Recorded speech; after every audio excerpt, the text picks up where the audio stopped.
All right. Hey, everyone. Welcome to our live coverage tonight of the Virginia Democratic primary.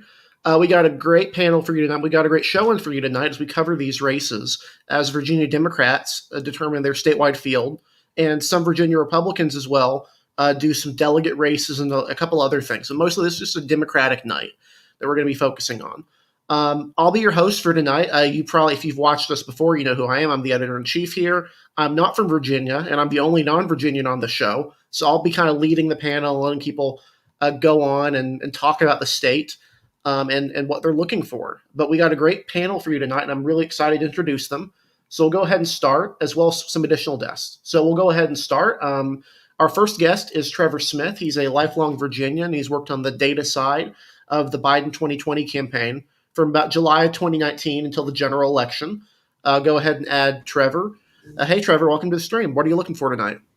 Hey, Eric, thanks for having me. I'm looking forward to the lieutenant governor's race. I think it's going to be a really close race. Interested to see who comes out in top there. And I think the second thing I'm looking forward to seeing is the turnout. We had around over 540,000 people in 2017 as opposed to only 320 in 2009. I think based on what we're hearing, tonight's turnout could be somewhere in between those, but I'm interested to see where it ends up. Yeah. And that's something that's going to factor in. I know there's been some storms going through some parts of the state. There's also just been a lot of mail voting as well, which is a big new thing in Democratic primaries and in general elections. We'll go into our next panelist, who is Thomas Fischbach. You may know him from Twitter as Crazy Sports Dude. He's normally more involved in the sports radio side of things, but he's starting to get more involved in the Virginia politics end. He's another lifelong Virginian from the Charlottesville area, and he's also worked for Sam Razul in his capacity as delegate. So I'll go ahead and add him to the show. Hey, Thomas, welcome to the show. And, what are you looking for tonight as we get into things? Yeah, Eric, thanks for having me. I'm very happy to be on the show. I'm in a good mood tonight as Virginia picked up a win in the college baseball tournament today. So hoping to continue the good vibes. And, I'm really looking at these primary challenges. Generally, we're talking about progressives challenging long-entrenched incumbents. We also have one younger, more right-wing Republican candidate that's going to try and oust an incumbent in House District 9. And I'm really interested in those races because, the House of Delegates, it's a very, very tight chamber right now. And who the parties nominate is going to have a huge role in which party will control the House of Delegates come November.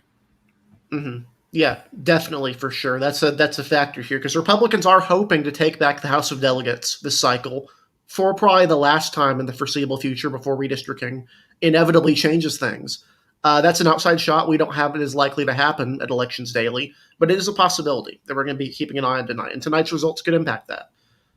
We'll go ahead and introduce our next guest. Sean Diment is a gay Filipino-American from Virginia Beach. He served one term as a commissioner on the Virginia Beach Historic Preservation Commission and has worked on city election campaigns in the area.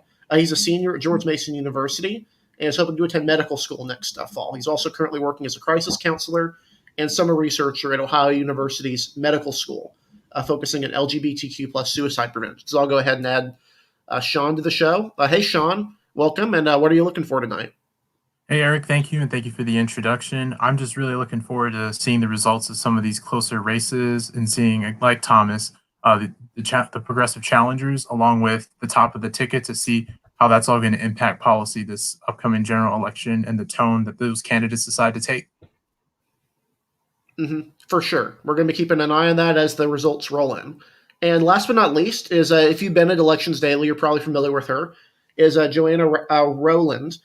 She's with us tonight for the first time in a while. She's a longtime member of our staff. She's an editor here, and she brings experience in Virginia politics. She is from the southwestern portion of the state and was including an alumni on the Obama 2012 campaign. You may have seen her in a campaign ad if you recognize some people who on Twitter. But we're excited to bring her on, and we'll go ahead and add her. Hey, Joanna, what are you looking for in tonight's results?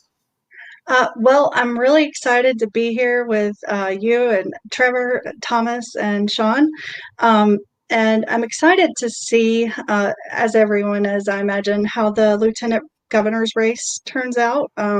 We're expecting it to be really close, and so that's exciting. And then I'm excited about the House of Delegates race in seat 79. which is Portsmouth, that area, Tidewater area. You have Steve Heretic, who is, the incumbent, and he's facing some legal problems. And so I'm interested to see if some of the younger progressive candidates can pull it out there, because we actually have the youngest candidate on the ballot there, 26, Nedarius Clark. So I'm excited to see how that race turns out. Yep, and that's one of the ones we'll be following throughout the night. We actually got a schedule tonight. We have some guests we're going to be bringing on throughout the night from various campaigns, talk about the results as they come in. So without further ado, we'll go into some of the background of these races. So we'll go ahead and start with the Attorney General primary. And the Attorney General is an interesting race here because at first it was thought the Attorney General primary on the Democratic side could be more interesting. Two-term incumbent Mark Herring did not run for governor. He decided to run for a third term as Attorney General. And he did face a primary challenge. He's facing a primary challenge from Jay Jones, who was a more progressive candidate. Jay Jones actually had the endorsement of Governor Ralph Northam. Of course, governors in Virginia can only serve for one term. And so that endorsement doesn't matter here. But it looks like, all things considered, that Mark Herring is in a pretty good shot to retain this office, at least on the Democratic primary, and most likely in the general as well. So I'll go ahead and throw it out to to Trevor to talk about, or actually to Sean, just kind of explain a little bit about what's going on here and some of the background with that endorsement, which was a big deal early on in the campaign. Yeah, so it definitely is very interesting looking at that Attorney General's race that we have. I really do feel like Jay Jones is going to perform pretty well in the Hampton Roads region, especially due to Governor Northam's endorsement. Tidewater roots run deep over here, and Hampton Roads, I feel like, is going to show up. And I'm not sure whether or not the margins are going to push Jay Jones over down here, but I do think it will be close. Mark Herring, I feel, has done a fantastic job as Attorney General, though. He's led the charge on so many issues that Democrats care about, from marriage equality and so on and so forth. But I do feel like Jay Jones is a candidate who is really promoting the theme of criminal justice reform. And I do feel like he's taken that charge, and it's something that Mark Herring has not done as much as Jay Jones has promoted during his campaign so far. Mm-hmm. And we're keeping an eye on the margin here in particular. Obviously, there could be an upset here. There's not been a whole lot of polling, but we do think that Mark Herring is most likely going to be the nominee here for a second time. But if Jones can keep it close, and I believe he's running for also running for a state house seat, if I'm correct, to retain that in the primary, and is favored to hold it. So he should be in a pretty decent position going into the next cycle of Virginia politics. If no one else has any comments or anything to talk about with this race, we can move on to a more interesting one, which is the lieutenant governor primary. And I know there's a lot of thoughts on the lieutenant governor. So the current lieutenant governor of Virginia is Justin Fairfax, who faced the most problematic of the infamous three ethical challenges that faced Virginia statewide officers a few years ago. He is running for governor and is not expected to do very well at all. And the office of lieutenant governor then is vacant. And there's been a lot of interest in this, not only as a stepping stone to the governor, but also in terms of changing the way the lieutenant governor works to take a more active role in Virginia politics as opposed to a more passive role. Some have been particularly vocal that are running for lieutenant governor about their desire for a more active role. And so we'll start with the two outside candidates who are one of them is not going to win, but one of them could pull a better than expected performance. The first one is Xavier Warren. He's a sports agent. He's not expected to get much of any traction. Nothing against his campaign. It's just he's been on the outside as opposed to the other five candidates. The next one up is Mark Levine. We had him on at Elections Daily to talk to him. He is a state delegate and is pretty well known. He's run a progressive campaign, and he's also spent a lot of money towards the end of the race, which is usually a sign that your campaign sees it as credible, but it could also be a sign of desperation. We really don't know. Obviously, with a six-way primary, you could win this race with a very small proportion of the vote, relatively speaking, 25, 30% of the vote. That's not uncommon in these sorts of races. So if anyone wants to talk about Mark Levine, we can go ahead. Or actually, go ahead. I guess we'll throw it to Thomas to kind of talk about the background of this one before moving to some of the other candidates. Yeah, I have been in contact with some people within the Levine campaign, and as you said, they have been pumping a ton of money, mostly the delegates' own money, into the race at the final minutes. and they do think that they have a good shot at this race. Now, generally, we'll get to it. It's seen by the general consensus as a two-person race at the top between Ayala and Razul. But Levine feels that he has, the progressive roots, but also that, he served, I believe, 4 terms now in the legislature going on, if he can win his primary tonight. And they think he has a good shot of winning. I'm a little bit skeptical of that, frankly, as I think most political observers are. He has not fundraised particularly well outside of self-funding. But he performed very well in the lone lieutenant governor's debate. And I think, if we see votes splitting among the other camps, he does have some shot of squeezing up the middle, as they may say. Mm-hmm. Yeah, and we'll be keeping an eye on him, and we actually will be having, I believe, his campaign manager, or not. We'll be having someone from his campaign coming on later in the show, fairly early on, actually, to discuss the state of things and what they're looking forward to. So keep an eye on that later on. But we do have a little bit of a time frame we're dealing with here, so we'll go ahead and shift on to some of the other candidates who are running. There are 4 other candidates in this crowded field. The first one I'll mention is Delegate Sam Razul, who represents the city of Roanoke in the House of Delegates. He's a progressive candidate and a practicing Muslim, and he's running on a progressive campaign. That's a common theme you'll notice throughout some of these, is the divide between progressive Democrats and more moderate or establishment Democrats, whatever the preferred term for that would be. And I guess I'll go ahead and throw it to Trevor to talk, actually Trevor or Thomas, one of the two, to talk about Delegate Razul and his campaign. I can kick this off. Razul's run a very strong campaign. He's had the Warren endorsement, which he's definitely played up in a lot of the mailers that have gone out. And in general, he's fundraised very well as well. And fundraised to the point that one of his opponents, Ayala, probably had to go back on her pledge not to take Dominion Energy money because she was worried about being out fundraised by him by that much. So he's definitely one of the strongest candidates. And I think, it's such a wide open field, but a lot of people would consider him maybe to be one of the slight favorite tonight. Yeah, and we should mention there was a 7th candidate in this field, Elizabeth Guzman, a progressive member of the state government, and she dropped out and actually endorsed Razul, kind of sensing the progressive coalition kind of falling behind Razul. And so I think, in a 6-way field, you're going to see, geographical divides, racial divides, ideological divides, but frankly, of all of the voting blocks in Virginia, I do think kind of the populist left bloc has firmly united behind Razul in this campaign, and he also was endorsed by the Washington Post, which is a huge endorsement in this state, the only progressive statewide to be endorsed by the Post.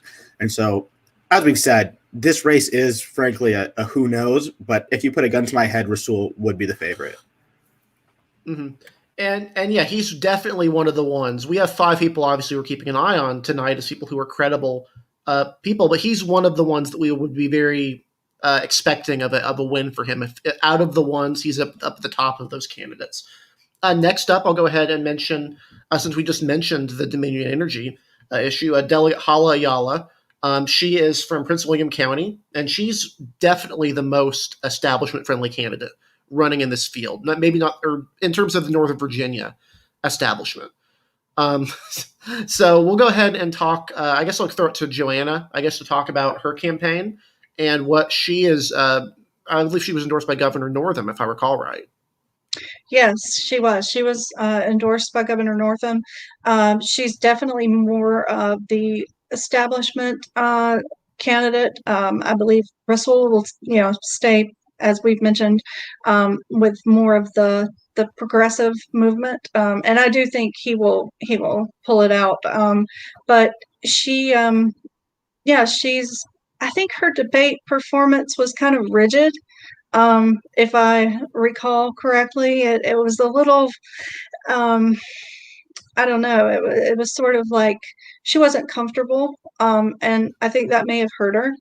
And she had to go back on some pledges, like taking money from Dominion, which is really frowned upon now, with Virginia Democrats. And so, yeah, I think that she may have hurt herself in several places. Mm-hmm. Yeah, and again, she's one of the upper tier candidates in terms of what we're looking at tonight. So I guess we'll go ahead and throw it to our next one. which is Andrea Mclemon, who's a Norfolk City Councilwoman. And I mentioned that Ayala is the most establishment or the most Northern Virginia establishment candidate. McClellan is the most moderate candidate running and the most business friendly in particular. So I'll go ahead and throw it to Thomas to just give a little bit of a brief rundown on her before we go into our final primary person for the lieutenant governor's race. All right. As you said, she is certainly the most business friendly candidate in this field. She's represented a white middle class to upper middle class seat on the Norfolk City Council for a few years now.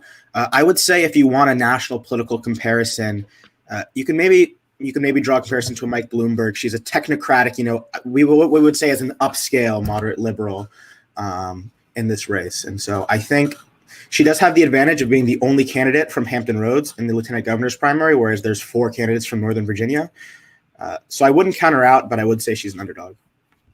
Mm-hmm. Yeah, and I mean, that's really all we could say about her. She's, again, there's 5 of them we're looking at. She's one of them, but the last one we're talking about is probably the other progressive candidate that has gotten a lot of support from progressives is Sean Perryman, who's a former president of the Fairfax NAACP and is probably the most progressive candidate running in this race. I'll go ahead and throw it to Sean to kind of talk about his campaign before we shift into the final segment of this big 3 statewide offices. Yeah, so Sean Perryman was actually one of my personal favorites during this race. Today, I had a tough challenge of deciding who to vote for between him and Sam Razul. Ultimately, I voted for Razul. But Sean Perryman also fits, he's been the candidate that's talked the most about criminal justice reform. He's really centered that surrounding his campaign, and I really, really, really liked him, but I don't think he's going to win tonight. That being said, he's still a fantastic candidate, and he's been very successful at corralling a lot of student support, student organizations, students for Perryman. He's done a fantastic job with that, and even sent out some endorsements in House District 84 and was canvassing with candidates, progressive candidates here in Virginia Beach. But that's pretty much about the Sean Perryman campaign. Mm-hmm. And I know the college thing, I've seen a lot in my feed from Virginia Democrats that I follow from the college Democrats, really, really excited by his campaign.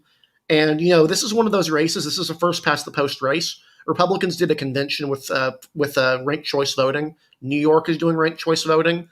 Some of these races, the dynamic could be different if there was a ranked choice voting system in place for these primaries instead of first past the post. But when you get to the situation, you have a couple of candidates, you got to pick one of them. That doesn't mean the other candidates are bad, but it does ultimately impact some more than others. So we wouldn't be surprised if he pulls out a win. But out of the progressives, I think the consensus here seems to be that Razul would probably be more favored in terms of if a progressive were to pull out on top here, it would be Razul instead of Perryman in all likelihood, if I'm reading the room right.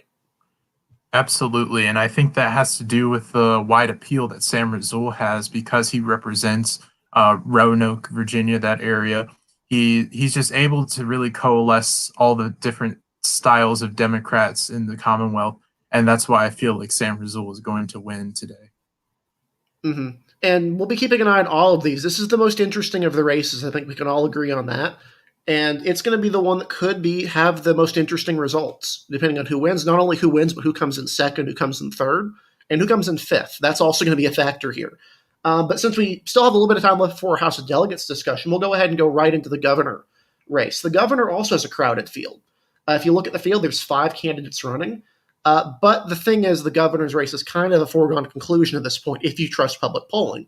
All public polling seems to indicate that Terry McAuliffe, the former governor of Virginia, is favored to win this Democratic primary by a fairly large margin.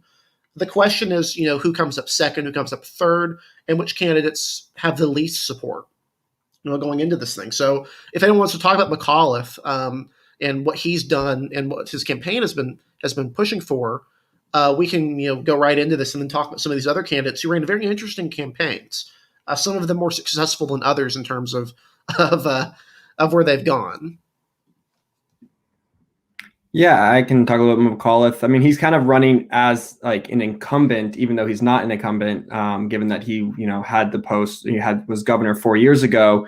He's really playing up on that and some of the successes that he had during his time as governor. And then he's also playing up on the electability thing. I think a lot of voters today, when they went to the polls, I saw in articles, said, oh, I want Mcauliffe because we need someone who can win to hold on to the progressive policies and changes that we've made over the last 4 years. So those have been his two kind of platforms that he's been running on. And because of that and the name recognition and the fundraising advantage, it really just hasn't been a competitive primary. Mm-hmm. Yeah, and so, he's favored, and he'd also favored in the general election against the Republican nominee, Glenn Youngkin. But, out of these, he's probably, he's really, really in a good position and is the most likely of these candidates we talked about tonight to pull out a large win. Next up, we'll go into Jennifer Mclemon, who's next on the list in order. I'll go ahead and throw it to Thomas, and he can kind of explain what her campaign's been like, and then we'll go into the other few, with one exception. Yeah, I think McClellan has been a very interesting campaign. Were Mcauliffe not to have gotten in this race, in my view, she was the front runner until he got in the race. I agree. She's had roots in Virginia politics since 2005 was when she was first elected to the state house. She's represented Richmond in the state senate since 2017. But frankly, once Mcauliffe got in the race, her campaign has kind of flatline. She was running as, I am the experienced person. I can take the job, hit the ground running day one. And when you have a former governor in the race, you can't really make that argument anymore. And not to mention, she was a co-chair of Terry McAuliffe's 2013 gubernatorial campaign. And it's hard. You can't hit the front runner when you used to work for him, when you helped him get elected the last time. And so I think McClellan will put in a strong showing, especially in the Richmond region. And I think she's going to run for statewide office again. But just from her perspective, unfortunate that McAuliffe got in the race, because I do think this was her race to lose until then. And frankly, now I would be surprised if she even got second, because she's just been passed up for endorsements by Foy as well as McAuliffe. And so right now, I think a third place finish is where she'll likely land. But I feel confident in saying she'll run statewide in Virginia again, because she is an impressive candidate. Yeah. Mm-hmm. And we'll keep going through this here because we have a couple more candidates to talk about. Next up is Jennifer Carroll Foy, who is running as a progressive candidate.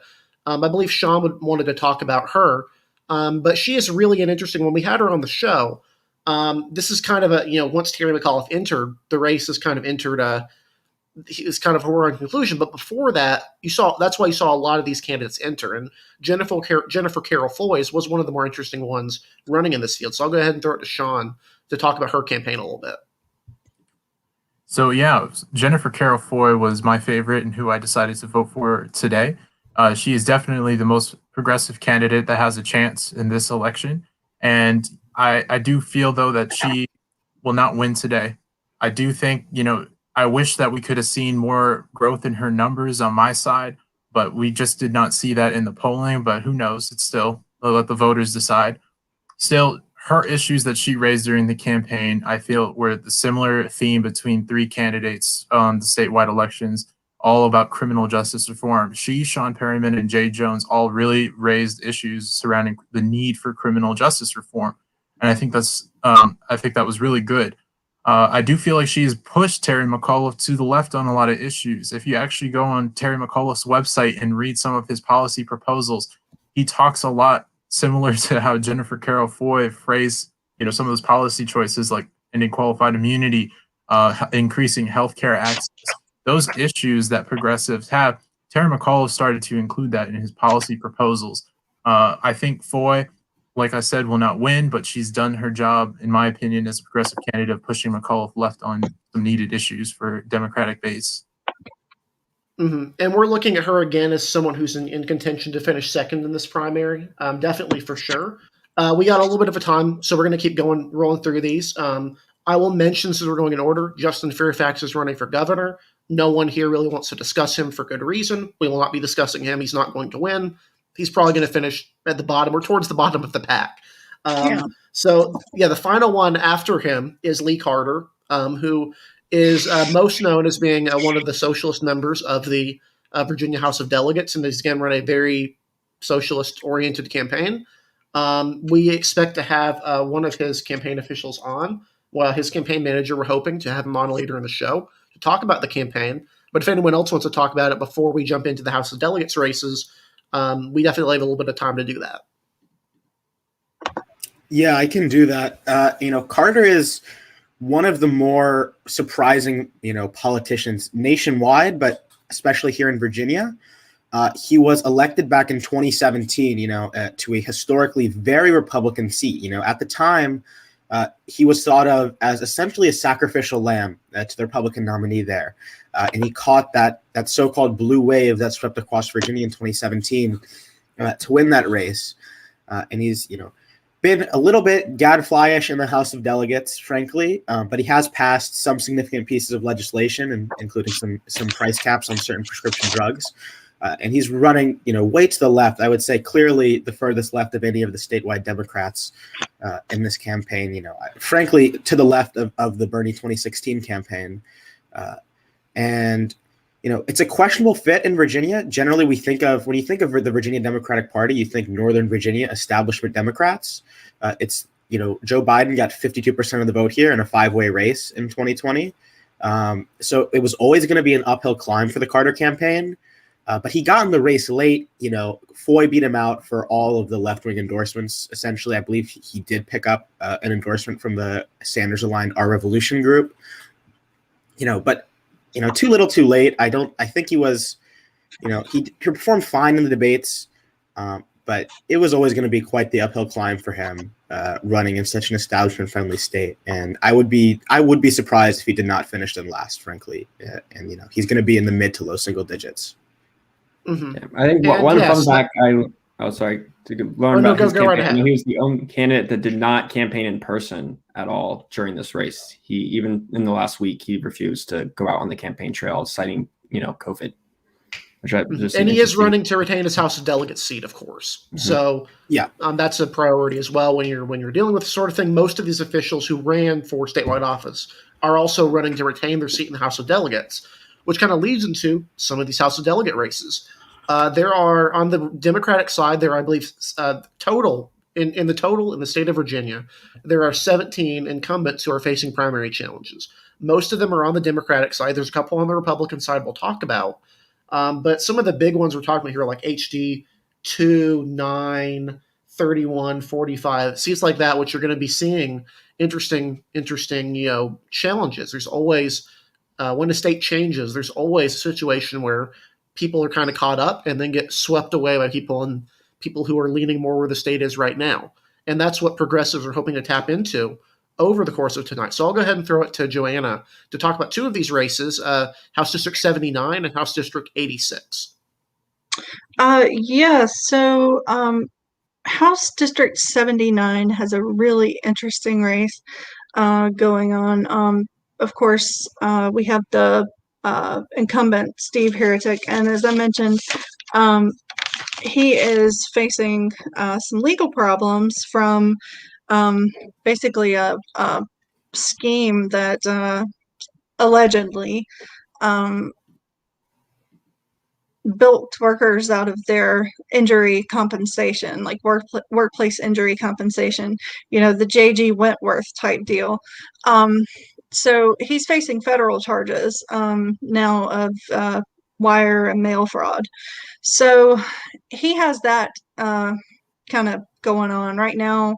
I believe federal court is weighing a motion to make it a class action suit. So, right now it's kind of died down. It hasn't really been covered in the press a lot since 2018. It was covered by the Virginian Pilot. But he has been endorsed by Representative Luria, and also I know who I'm talking. Jones. He's been endorsed by Luria and Jones. So it's interesting to me that he has such a strong endorsement as from Elaine Luria. But anyway, he is running against Nedarius Clark, who's an HBCU grad. He's born and raised in Hampton Roads. He is a community organizer. So he has, a pretty good gauge of the temperature on the ground. He has really progressive policies. As I mentioned, he's the youngest person in the race, the youngest person on the ballot. He's 26 years old. He has outraised Heretic to the tune of more than, I think, $74,000. So right now he's in, the financial. He has the financial upper hand. And then, of course, you have Dante Walston, who was a music teacher. He has a lot of the same policies as Nedarius Clark, but his campaign really hasn't caught on. He previously ran for the Portsmouth City Council. It was in 2020. But his campaign just really hasn't caught on. So really, it's between Heretic and Clark. And do you want me to move on to 86 or? Yeah, you can go ahead. Yeah. Okay. And over in the House of Delegates 86, we have Fairfax. That's Fairfax and Loudoun County. Abraham Samara is the incumbent, and he is being challenged by Irene Shin, who has outraised him by over $80,000. And I thought it was really interesting when I was looking at the racial makeup of the district. The district, of course, is heavily Democratic, Northern Virginia, but Irene Shin appears to be Asian, and that district has a large Asian population.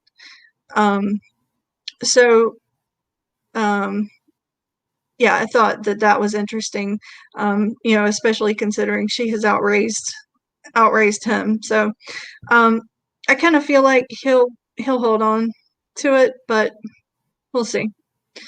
Mm-hmm. Yeah, those are definitely two we're keeping an eye on. And if you're paying attention to the stream, for those who are just listening instead of watching, polls have closed in Virginia, and we'll expect results to come in gradually throughout the night. We'll keep you updated the moment these results start pouring in. But until then, we have other things to talk about in the race. And so let's keep going into some of these other ones. I guess I'll talk about the next one, which is one of the Republican ones we're following. It's the Republican primary in House District 9. And this is a very interesting one because this is in rural southwestern Virginia. And the incumbent delegate there is Chris Poindexter, who is he's old, 79 years old, so he's up there. And in contrast, his opponent, who has actually outraised him in fundraising, Ren Williams, is much younger than him and has connections to a lot of the local officials in the area.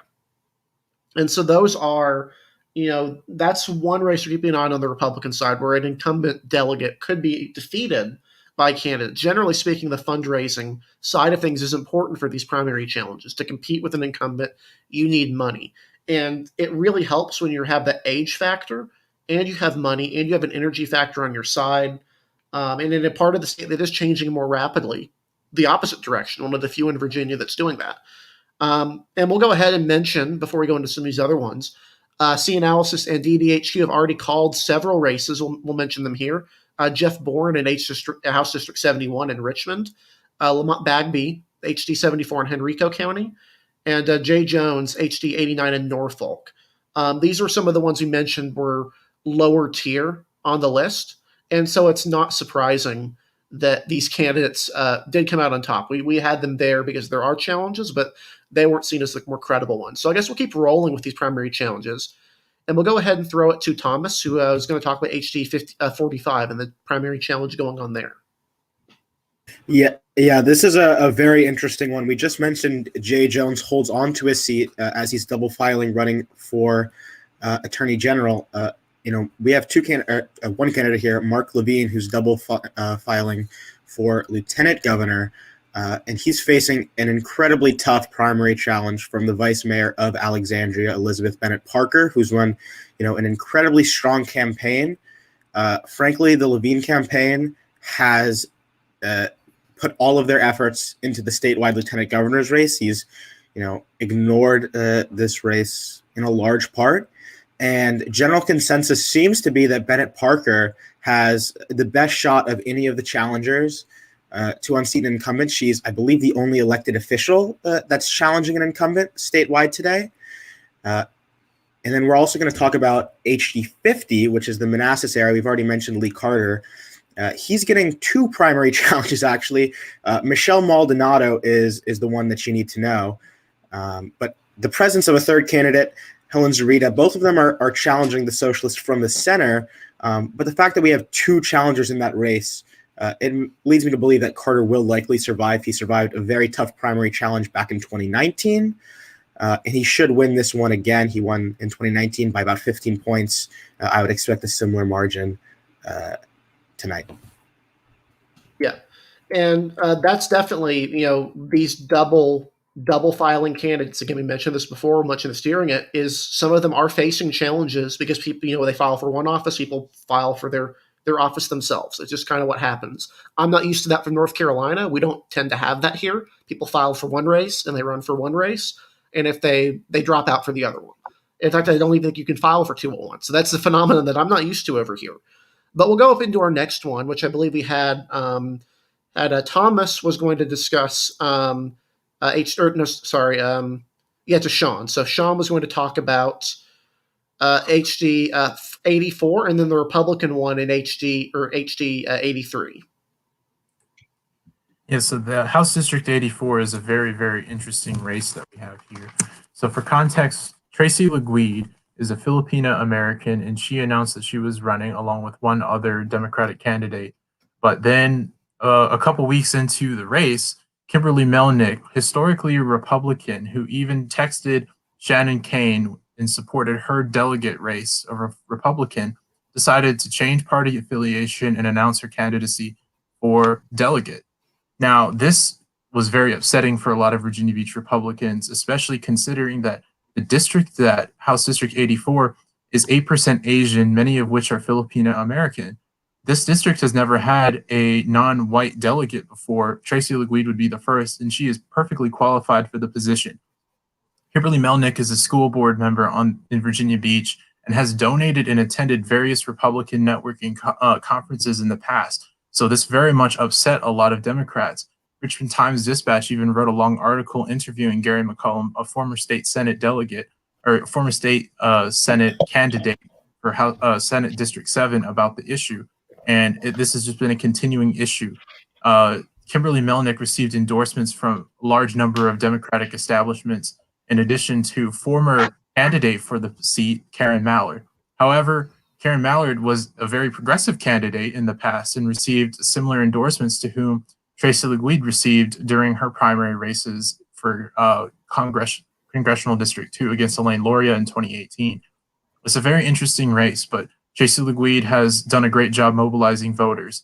For those of you familiar with Hampton Roads and Tidewater, you know that there's a lot of Filipinos in Virginia Beach, and she's really done a fantastic job mobilizing Filipino supporter vote. And she's run a lot of her campaign drives out of Angie's Bakery, which is a very much big favorite for those from the Virginia Beach area, make very good pandesal. So it's a very interesting race. I really hope to see Tracy LaGuide win. She's not representing me, but she received a lot of Asian American endorsements, especially from Kelly Converse Fowler, who represents my delegate seat 21, along with Kathy Tran from Northern Virginia. So it really should be interesting to see how this turns out. Melnick right now to me has the edge, but I do feel like Tracy LaGuide can come up close. Mm-hmm. And I know I want to mention this real quick. We're going to finish up these delegate ones. We do want to mention there are primary results in from Richmond County, not Richmond City. It's a different area of the state and a much smaller area. We would mention them, but it's literally 35 votes. We just wanted to mention these results were in on DDHQ if you wanted to go see them. But again, it's literally 35 votes. Not a lot you can extrapolate from what's going on there. But we have a little bit of time left before our first candidate campaign interview of the night. And so I believe we had a couple more primary races we're going to go through. So I believe, let me look back here, we had a list of who we were going to be doing these. So Trevor, I believe, was wanting to talk about several House Districts 2 and 31, which are interesting as well. Yeah. So House District 2 is, I think, going to be a real bellwether for how the progressives are doing tonight. It's Jennifer Carroll Foy's old seat, and there was a special election in January, which Candy King, who I guess is technically the incumbent, won by a pretty close margin, only by 3 points over the Republican, in a race that Jennifer Carroll Foy won by like 20 points plus in both of her races. Obviously, a special election, super low turnout. Can't read too much into it. But she's getting a challenge from Pamela Montgomery. And again, this is one of those races where it's come down to Clean Virginia versus Dominion Energy. Candy King has taken money from Dominion Energy. Pamela Montgomery's taken money from Clean Virginia. And the race has actually gotten a little nasty over the last couple of weeks. The House Democrat caucus sent out a mailer accusing Pamela Montgomery of taking dark money that was Republican linked, referring to Clean Virginia, because of the fact that Clean Virginia at one point in its couple years ago gave some money to Amanda Chase. The mailer also had a photo of Pamela Montgomery with Rudy Giuliani from 10 years ago. So things have gotten a little nasty in this race. I think it's going to be really close between those two. And I think Pamela Montgomery wins, you'd be probably a good sign that progressives are having a good night. And if Candy King wins, it might show that the establishment is going to hold on and rebuff a lot of these challenges. The other race, House District 31, is Elizabeth Guzman versus 3 separate challengers. This is kind of another interesting one. You talked about double filing. What happened is Elizabeth Guzman originally tried to run for lieutenant governor and did not double file. But then she decided to drop out and run for her race, but these people were already in the race, had already invested a lot of, time, energy, and money. In fact, 2 of the challengers are people who actually can't work very hard and volunteered for Elizabeth Guzman in the past. So she's back, and now it's a pretty crowded race. I think she will probably hold on, given that the 3 challengers will split the vote. But the most opponent that is probably most likely to upset her would be Rod Hall, who's a former Obama advisor. And he is more of an establishment Democrat. So she's getting a challenge probably more from the center there. He's endorsed by Scott Suravel as one of his endorsements from the House, I think it's the state Senate. And so this will be an interesting race to watch as well. Though I think in this one, I would probably give Elizabeth Guzman a slight edge. Mm-hmm. And I think with that, we'll go ahead and start talking, because we actually have a little bit more results that have started to come in from a second county, a substantially more interesting county, Chesterfield County. Granted, it's only 950 votes around. That's less than 0.5% from the county. But if we're going off these early results, assuming they hold, Jennifer McClellan is in second, as people were talking about, in the Richmond area with around 20% of the vote. Terry McAuliffe well ahead with around 60.2%. Then Jennifer Carroll Foy, and then Justin Fairfax and Lee Carter basically tied in that area with around 2% of the vote each. This is a small amount of votes. You can't really extrapolate much from it, but we will talk about what these totals are as they come in. In the lieutenant governor side, Hala Ayala is at first place again, 46.5% of the vote from these 2 counties, Chesterfield County and Richmond County, which is not to be confused with the city of Richmond, and is not actually the same geographical area, really, as the city of Richmond. Sam Razul is in second, 23.2%. Then Mark Levine, Andrea Mclemon, and Sean Perryman. Those are the order in the lieutenant governor race. And then in the Virginia attorney general primary so far, out of these 2 counties, again, can't extrapolate much. Small amount of votes. Mark Herring has a 53-47 lead so far over Jay Jones. Again, these are 2 counties. Northern Virginia is going to be the big one. We're going to be waiting a while for Fairfax County, as is the case in Virginia elections and has been for a long time. So that's going to be something we're keeping an eye on as these results start to roll in. Yeah, and I would say Ayala, again, it's less than 1,000 votes. You don't want to put too much weight into it. But Ayala being ahead of Razul, outside of Northern Virginia, of course, is a good sign for her campaign. Mm-hmm. Again, she is now granted, Richmond area, it wouldn't be a shock if she overperformed in the Richmond area, given she is more of an establishment sort of candidate. That might not necessarily be a huge surprise. But obviously this also has one other county that we're talking about here with a small number of votes. And in that one, she's also ahead. And that one, she has even more, 57% of the vote in Richmond County. Again, 1% of the vote in from that county. And it's a small county. So those are the ones that we're keeping an eye on so far. Give me just a second here, and we should be momentarily having someone onto the show.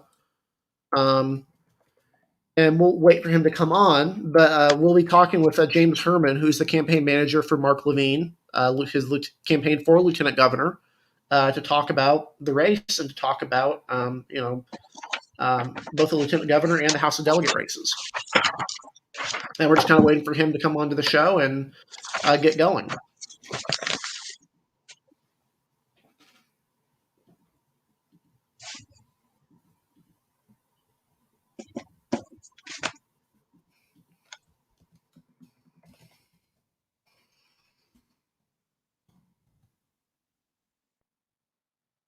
But actually, since we have a little bit of time here before James comes on, we'll talk. We'll ask. I'll look and see if there's any comments that are worth discussing. Really, nothing a whole lot so far that I find too interesting from these initial comments. There is some good stuff, but we're actually New York Times is actually showing some more counties than Decision Desk is. But I'm just going to assume some of its early reporting errors. But we do have a couple more counties that have just started to come in. Virginia Beach City and Norfolk City have their first results in, 0.5% of the vote each. And again, Terry Mcauliffe is leading in both of them with around 69% of the vote. And then in both Jennifer Carroll Foy, then Jennifer McClellan, and then at the end, Justin Fairfax and Lee Carter in that order. Lieutenant Governor primary, again, Hala Ayala is leading in Virginia Beach City, 45% of the vote, Andrea Mclemon in second. In Norfolk City, Andrea Mclemon is in first, with Hala Ayala in second. We'll go ahead, though, and welcome James Herman, who is the campaign manager for Mark Levine's campaign, onto the program. I'll give him a second to load up on here, actually, before we put him on. Do you hear us, James?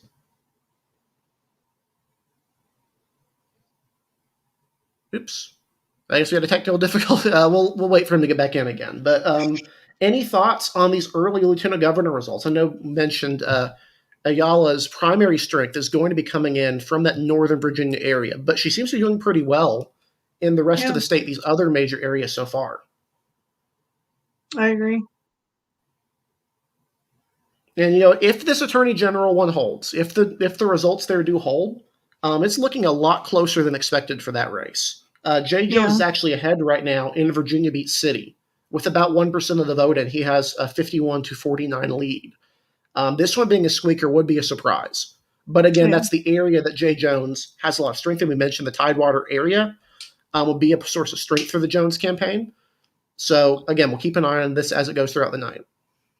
Yeah, I want to add a quick comment, if I can, about that. Sorry, Joanna. I just wanted to say, I think in recent days, as someone who lives in Virginia Beach, there have been a blitz of ads with Governor Northam and Jay Jones together on TV. And this has been on the local news networks all the time. It's been flooding my television screen the past few weeks. So I do feel like that's impacting support. And like I said earlier, Tidewater routes run deep, Hampton Road, 757. Everyone runs deep down here. So I do think that has a big impact. Mm-hmm. And we're actually, DDHQ appears to be a little bit behind New York Times, but there are additional results coming in. Right now, Terry Mcauliffe leads in every county in the state so far, except for Prince Edward, where Jennifer Carroll Foy is ahead. If I recall right, Prince Edward is a majority African-American county or has a high African-American population. Not a surprise in that particular case that he would be a little bit behind there. But in the lieutenant governor primary as well, Ayala is leading pretty handily right now, 41.2% of the vote. Razul's in second at 20.5%. Andrea Mclemon, 14.3%. Mark Levine at 10.2%. And then Sean Perryman at 6% of the vote. That's what we're looking at in that right now. And then for the attorney general, Jay Jones is still about 45% of the vote, but additional counties coming in have given Mark Herring a larger margin. These are all, again, early. We're talking about 2% of the vote in so far.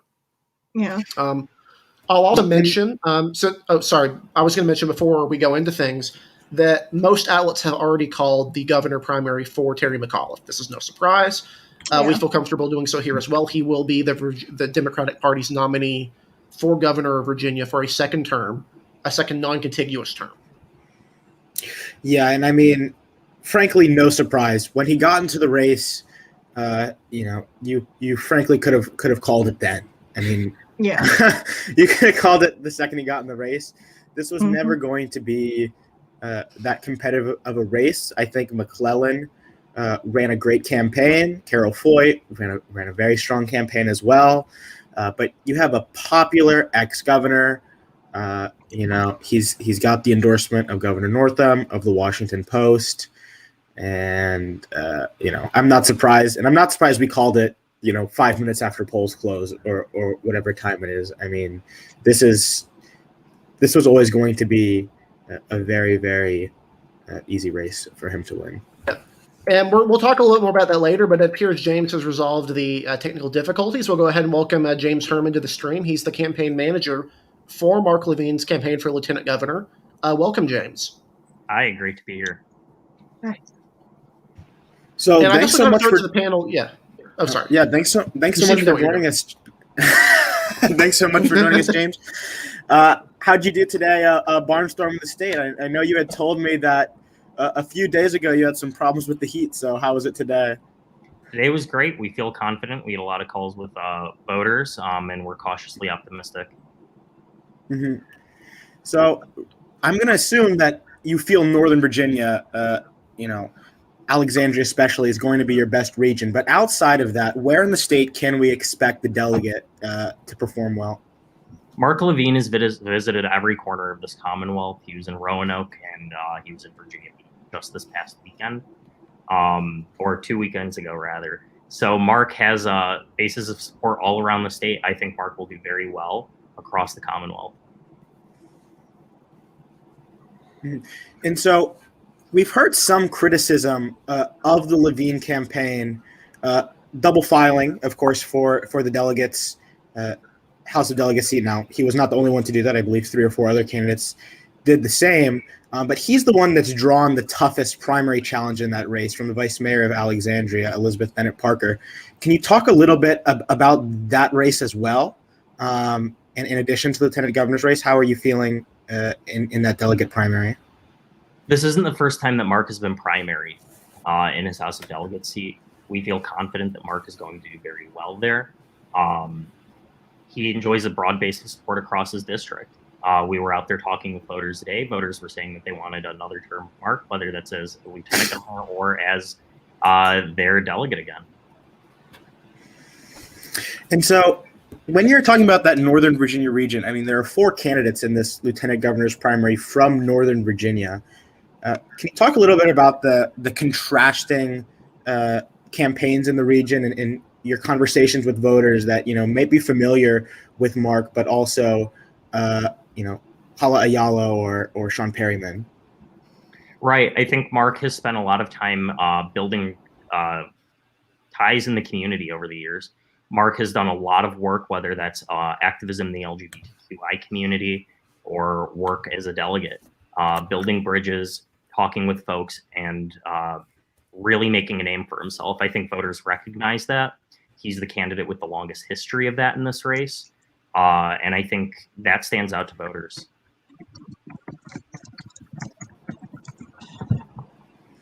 So early result, I mean, we're talking about incredibly early results here.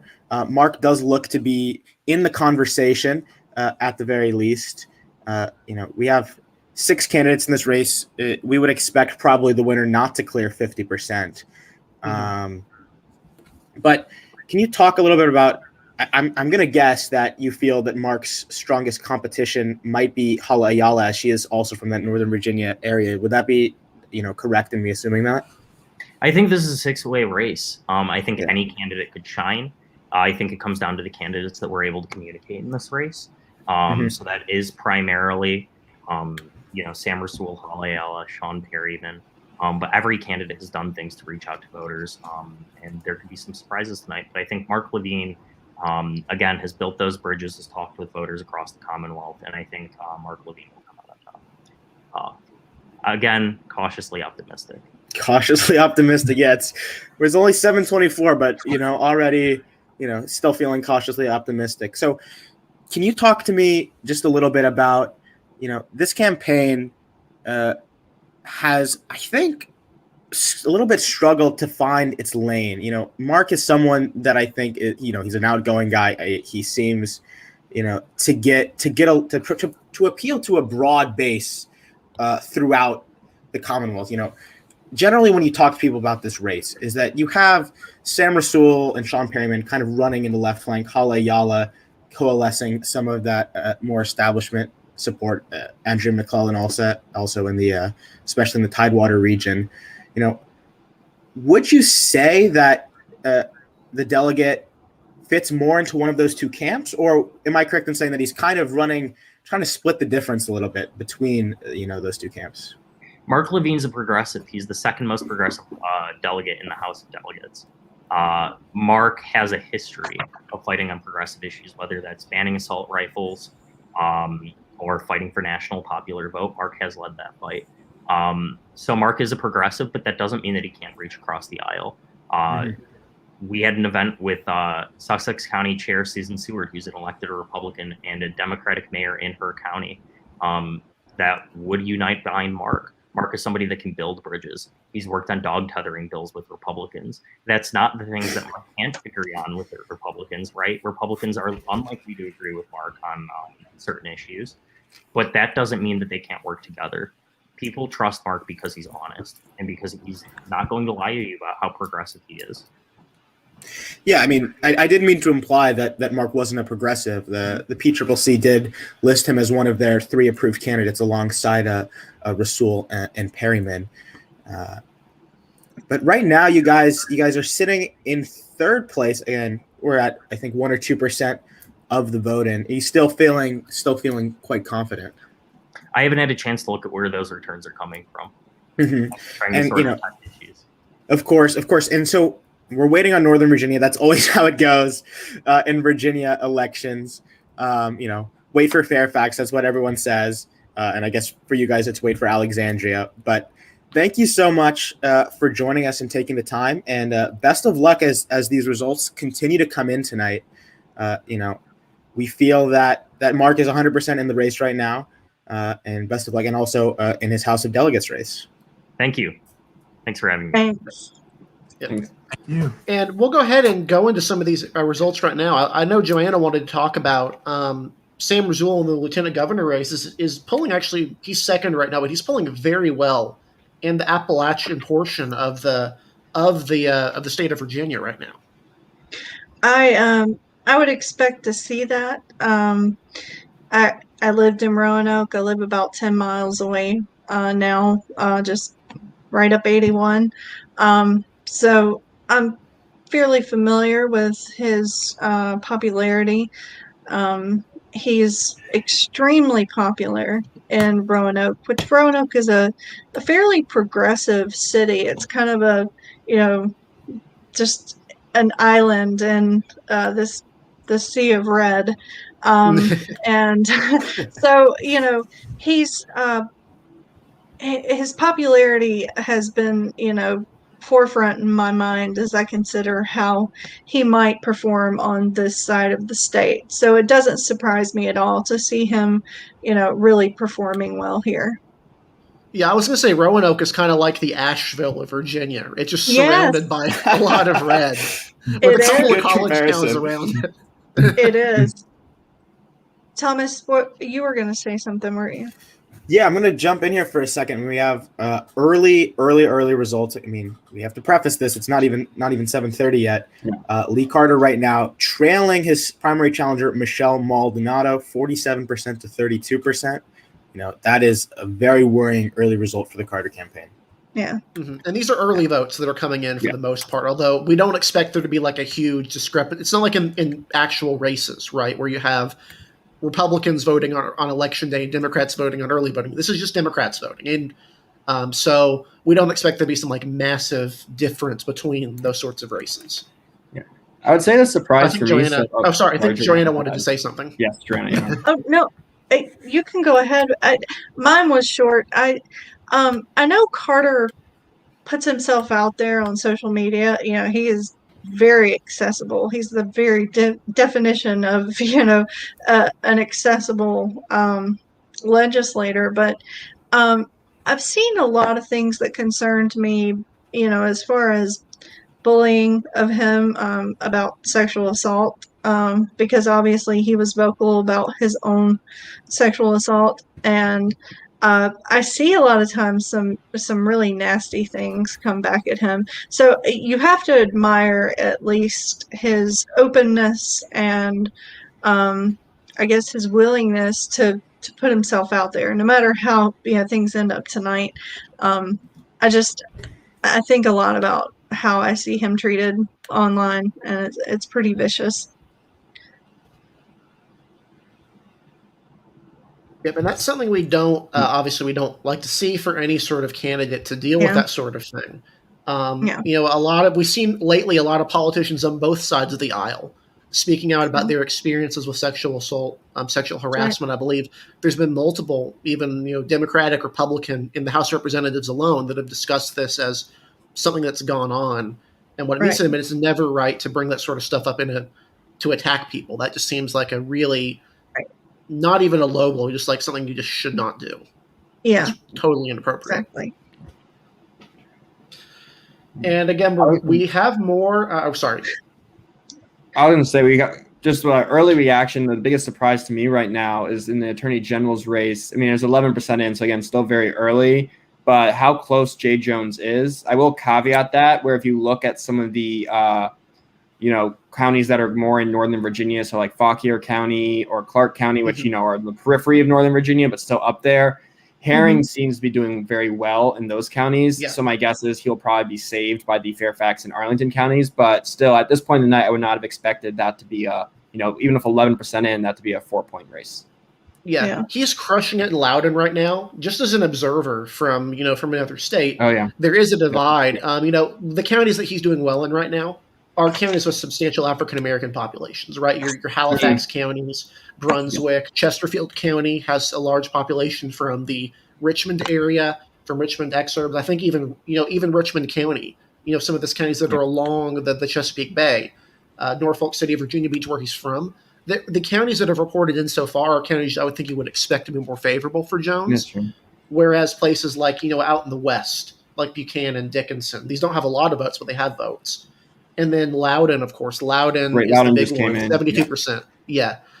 If that margin is anywhere even close in Fairfax and in Prince William County and in the independent cities in that area, it's over. Right. Yeah. I mean, as a Republican, I've seen this story time and time again. Republicans do well really early on because the areas of the rest of the state, they report first, and then Northern Virginia comes in and just like, nope. No shot. That can be what happens here, right? Yeah. And I think if you're the Jones campaign, you're at 64% in Norfolk City. You want to be higher than that. That's where Jones is from. I think this is going to be a respectable margin for, a primary challenger that's, 34 years old, taking on a 3-term incumbent. It's going to be a respectable margin, but I would be very surprised if Mark Herring loses this race. Mm-hmm. And as I said earlier go right ahead. I was just gonna go off of that, where I'm honestly not that surprised that Jones is performing as well as he is. Like I said earlier, he really hit the nail on the head about criminal justice reform, and I think that is really doing well with a lot of Democratic voters. I really, really believed early on that he could get it close, but I think it's going to be a 10-point race. Still looking at Loudoun County, Loudoun tends to mirror Fairfax. Fairfax is going to come hard and deliver that final blow for sure. Yeah. And I was going to mention, kind of go through a few of these, the ones that I had talked about at least. In that District 9 Republican primary, Poindexter is down big, 72-28 right now. That is a very large margin. That's the largest anti-incumbent margin we've seen so far tonight. We're seeing a couple others. Obviously, Lee Carter's trailing by around 15 points in his race at the moment. But Poindexter's is really, really not great for him.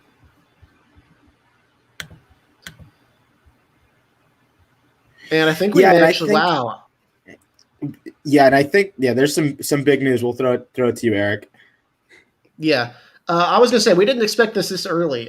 Dave Wasserman has already called the lieutenant governor race for Ayala. Big surprise. This is not something we expected to happen this early on tonight. We expected this to take longer, but she has a decisive advantage right now, to put it lightly, polling 39.6% of the vote in a six-way field. Closest opponent is Sam Razul, 22%. But yeah, at the moment, like, I'm not sure if I would call it this early, but Wasserman knows what he's doing. And this is just a really, really surprising performance from her. We talked about the possibility of her facing, the problem of having that Dominion energy thing, but she seems to be holding her own and doing very, very well. Yeah, I think it's one thing we should mention, people always say Twitter isn't real life. I'm not sure how many Virginia voters are paying attention to the fact that, progressives on Twitter are mad that she's taking money from Dominion Energy. I think it was certainly the type of thing that harmed her. But, 40% right now in a statewide race with 6 candidates. We're already 25% of the vote in. If we're looking at, Northern Virginia, she's, even in Loudoun County, she's beating Razul there. She's thrubbing Levine and Perryman when it comes to the other Northern Virginia candidates. Razul is going to clean up in Southwestern Virginia, and this was always going to be the problem with Rasul's campaign. There's not a lot of Democrats in Southwestern Virginia. Yeah. And so even if he runs up, 50-point margins there, it's not going to be enough to even overcome a medium-sized victory for Ayala in Northern Virginia. And that looks like that's what's happening. Yeah, one thing. No, go ahead. I was going to say, the one thing that it clearly seems at this point to have made a big difference was the Ralph Northam endorsement. Obviously, she did not get the post endorsement. That went to Razul. And, like I said, there's a lot of other things that we seem to think were going against her. But what the big thing she had in her corner was the Ralph Northam endorsement. And it seems to be paying massive dividends, at least as of right now. Mm-hmm. And since there are comments in the chat, I will mention it. Decision Desk has glitched out, and it has declared that Sean Perryman has 830,000 votes and is leading 94-2. They appear to think that he's received 800. They appear to think he's received 826,000 votes in Chesterfield County. I don't believe there are 826,000 people in that county, so we're waiting for them to resolve that issue. But no, Sean Perryman is not taking the lead in this race. Off of this unusual glitch in that county. They've retracted. Yeah, they probably just retracted the Chesterfield thing because that was just not realistic. It's fixed now. So sorry, Sean Perryman fans. He is back in last place now. So let's go ahead and look at. I think. Joanna Rowland wanted us to look at HOD District 79, the primary there. And Steve Heretic, I can let you cover it if you want, but he appears to have a 10-point lead at the moment in this. I'm not sure what percentage of the vote is in, but he is leading about 47-37 right now. I wanted to mention, I believe I mentioned that he took money from Dominion, which we've kind of talked about tonight, but Nedarius Clark was backed by Clean Virginia, and what was the other one? I have this somewhere. Anyway, he was backed by more progressive groups. That was one reason that he outraised Heretic so much. It was because he had super PAC money from groups like Clean Virginia. So I thought that was interesting. And I noticed he had some really good looking ads. I don't know. Obviously, I'm not watching TV in that area, but I don't know how that might have helped. But we will see, I suppose. His ads have also been on television for a lot lately, and they are pretty darn good ads, if you ask me. Yes, they are. They've been very well made and highlighted a lot of his accomplishments, and I think it does well in that district. But again, Heretic's a long-time incumbent, so it's hard to say whether or not he will unseat him. Yeah, because this is the first time in 6 years that that district has been able to select their delegates the first time since 2015 that they've been able to, go to the polls and choose who they want to represent them. So it's an opportunity, but it remains to be seen if they will take it. So. Mm-hmm. And we'll go ahead and announce some additional primary results. These are from Decision Desk and C Analysis, who is partnering with them. In the 24th district, Ronnie Campbell wins the primary there. That's in the Shenandoah Valley. Incumbent Republican Kathy Bryan wins her primary in HD 22 in Bedford. And then in HD 68, Mike Early Jr. has won the GOP nomination in that race. So those are from and C Analysis. Yeah, we should say Early is a very strong candidate for the Republicans there. He's the son of a former Attorney General of Virginia. We still don't know who the Democrat's going to be there. Most likely the incumbent, Dawn Adams, although she is facing a decently strong primary challenge there who has some support from the Richmond establishment. That's a seat that has moved like most suburban seats in Virginia. Most time when we talk about the Democratic shift in Virginia, we talk about Northern Virginia, but this is a Richmond suburb seat that has kind of zoomed to the left over the past 10 years. So it's going to be an uphill battle for Early, but he is a strong nominee, and you can't count the Republicans out of that seat. Mm-hmm. And I want to mention some more updates from these races. Virginia governor right now, the map looks like a clean sweep at the moment. The only county or independent city that Terry McAuliffe is not leading in is the city of Richmond, and that only has a small percentage of the vote in, but right now Jennifer McClellan has 50% of the vote there. Out of all the counties in the state or cities in the state, because these independent cities are county equivalents, that would be the one I think that had been thought that she could have a shot at winning, or at least coming in second in. We don't expect that to hold for her to win the city of Richmond, but everything else is going for McAuliffe. And then, as I mentioned in the Attorney General primary, Mark Herring has built up a big lead based off of Northern Virginia and also basically the mountain region. It's almost kind of a clear divide if you look at it. That's going to be a big thing to look at. Jay Jones is doing very well in the Tidewater, although he's not winning Northampton or Accomack counties on the Eastern Shore. The rest of them, he's also winning around Richmond right now, although he's not winning the city of Richmond. And he's doing pretty well in places like Fauquier and some other scattered areas in the state. But Mark Herring does still hold a 12-point lead, and that's that's expected at the moment. In this race. And again, the other thing to mention, we mentioned earlier, Sam Razul is doing very, very well in the western portion of the state in the lieutenant governor primary, which has been called for Hala Ayala.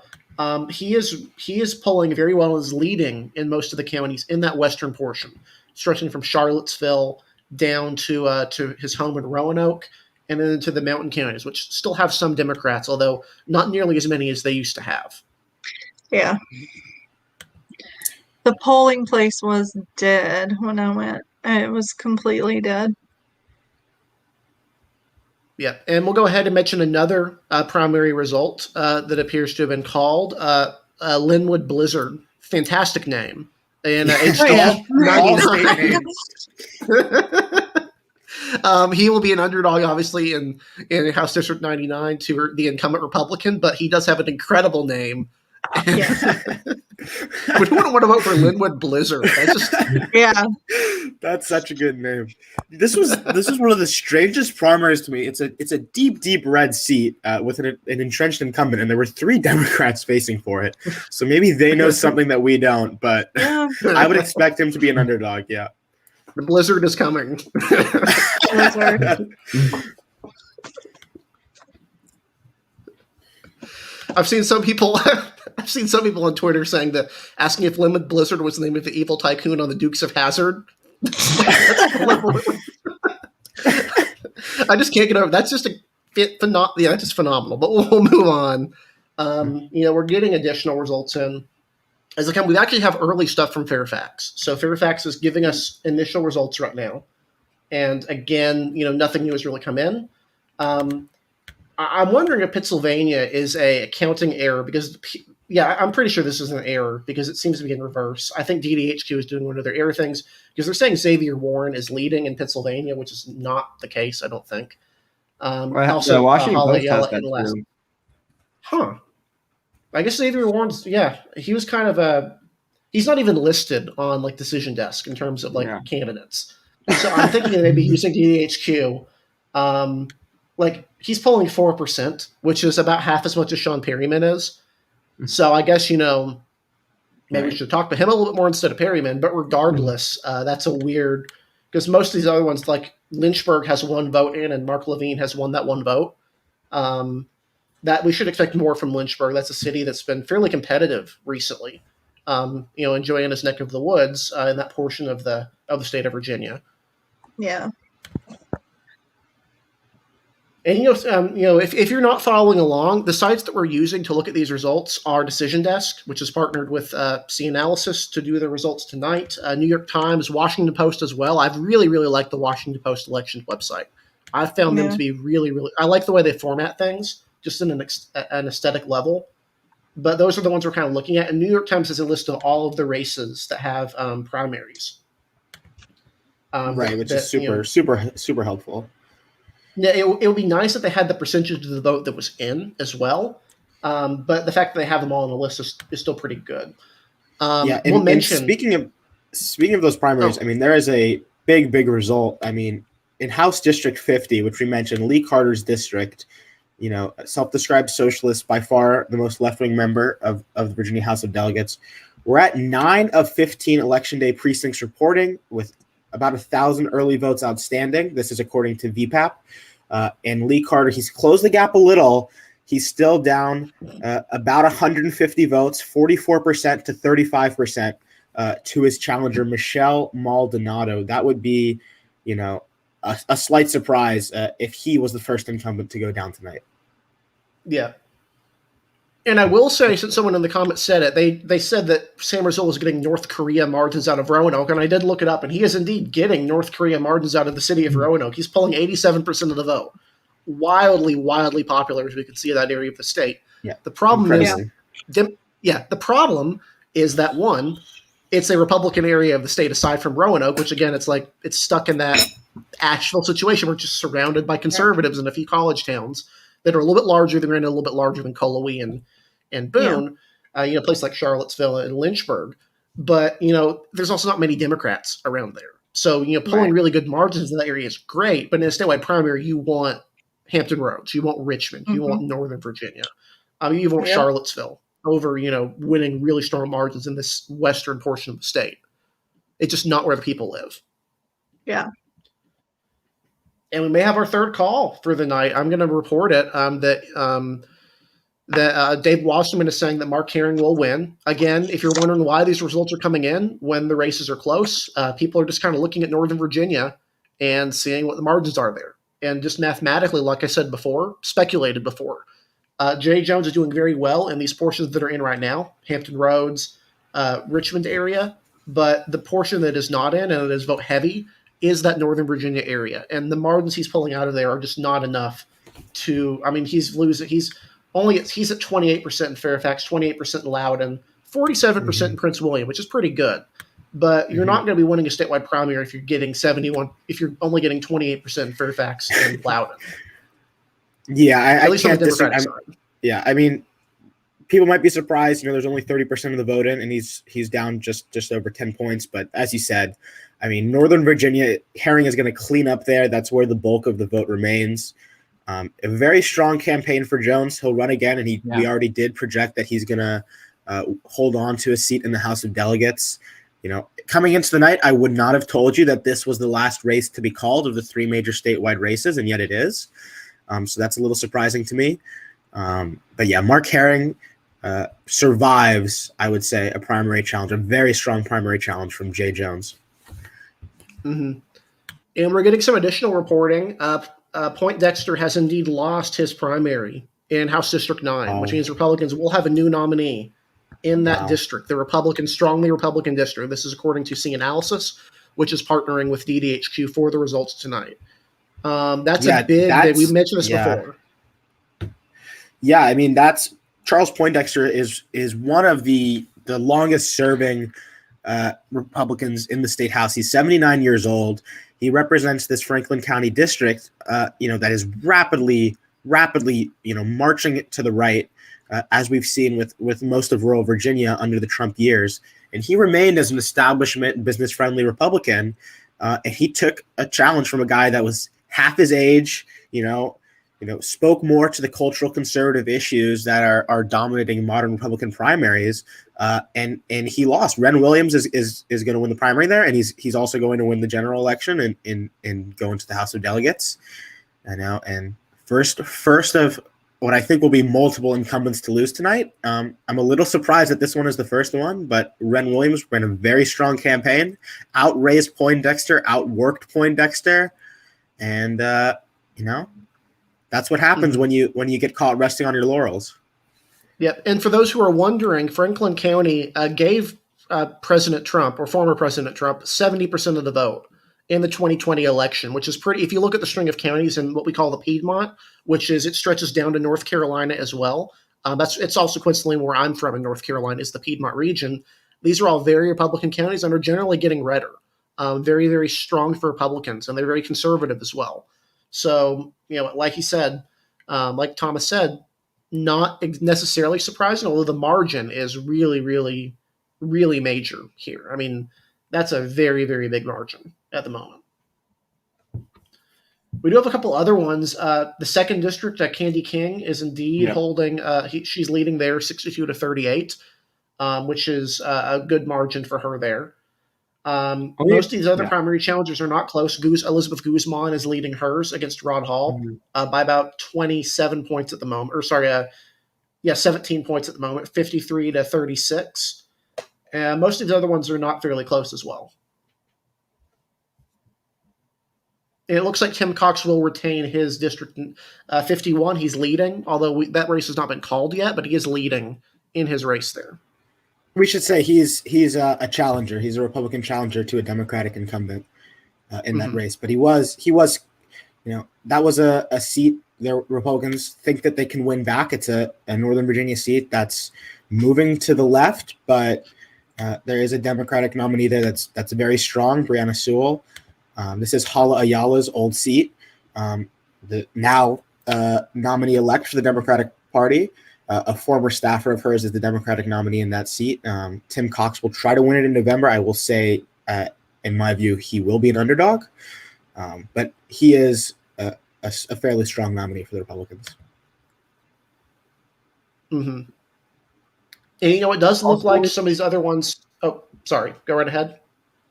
I was going to say it's very early, only 3% of precincts in, but Mark Levine is currently losing to his primary challenger, Elizabeth Bennett Parker, 42-57 per the Virginia Department of Elections, which is interesting. And I know that you all at Elections Daily had said that he was definitely one of the most vulnerable incumbents in the primary tonight. Yeah, in Joe Szymanski's article, he actually had him, I believe, he had him in the enjoy retirement category because he was so endangered as a candidate that he was very, very, very much in risk. And for comparison, Lee Carter was behind even Guzman and King, Steve Heretic as well. We're kind of looking at some of these. I'm looking at the VPAP website right now to try to get out of HD 50 because Lee Carter has continued to claw back a little bit in that race. He's now within 5 in House District 59 out of 15 Election Day precincts reporting in that one. I'm not sure what percentage of the vote that accounts for. It looks like 60% of both E-Day and early votes in this district. It looks like Lee Carter is doing the precincts don't really look like a pattern in terms of where his support is coming from. Yeah, we should say... go right ahead. Yeah, it was mostly early votes that came in there, about 650 early votes, and he seemed to claw back about a 50 vote net out of those. I don't know if that's going to be enough for him to pull it out, unless these last 6 Election Day precincts are pro-Carter. There's just not enough early vote left. So he's got to count on these last 6 Election Day precincts if he wants to hold on to a seat. Mm-hmm. And it looks like he is doing better in the Manassas City portion of the district. 7 out of 7 precincts reporting in Manassas City. and he's only losing there by 2. Whereas in the rest of Prince William County, which only has 3 of 10 precincts reporting, he is down by 12 in Prince William County itself. So if that holds up, if all his support is already in from Manassas City, and we just have these more Maldonado-friendly precincts in Prince William County, you would expect that margin to go back up rather than down. But obviously, we're waiting. It looks like there's no early votes outstanding left in Manassas City. So Manassas City may be already entirely in. In which case, again, if this holds up, we would expect, unless he gains back some of the support from Prince William County, we would expect him to lose that primary if that level of support continues. Yeah, and we have 2 more incumbent Democrats winning their renominations, House District 34 and House District 36. That's Kathleen Murphy, as well as the longest tenured member of the House of Delegates, Ken Plum. They both win renomination to these Northern Virginia seats, neither of which will come as a surprise.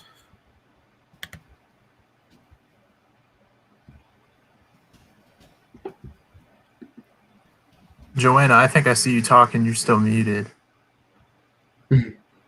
Sorry, I'm bad about that. Got to keep the dogs out of the background. As I think I saw mentioned earlier, Nedarius Clark is currently ahead in 79, District 79. He's ahead. It's early, but he's ahead by about 4%, a little over. Dante Walston is down in 12%. So, and really interesting to me is District 86, which is Ibrahim Sumira, and Irene Shin is currently ahead, 54 to 45, 54 to 46. So it's kind of looking, really early, but it's, some positive, it's a positive sign for her campaign. We'll see.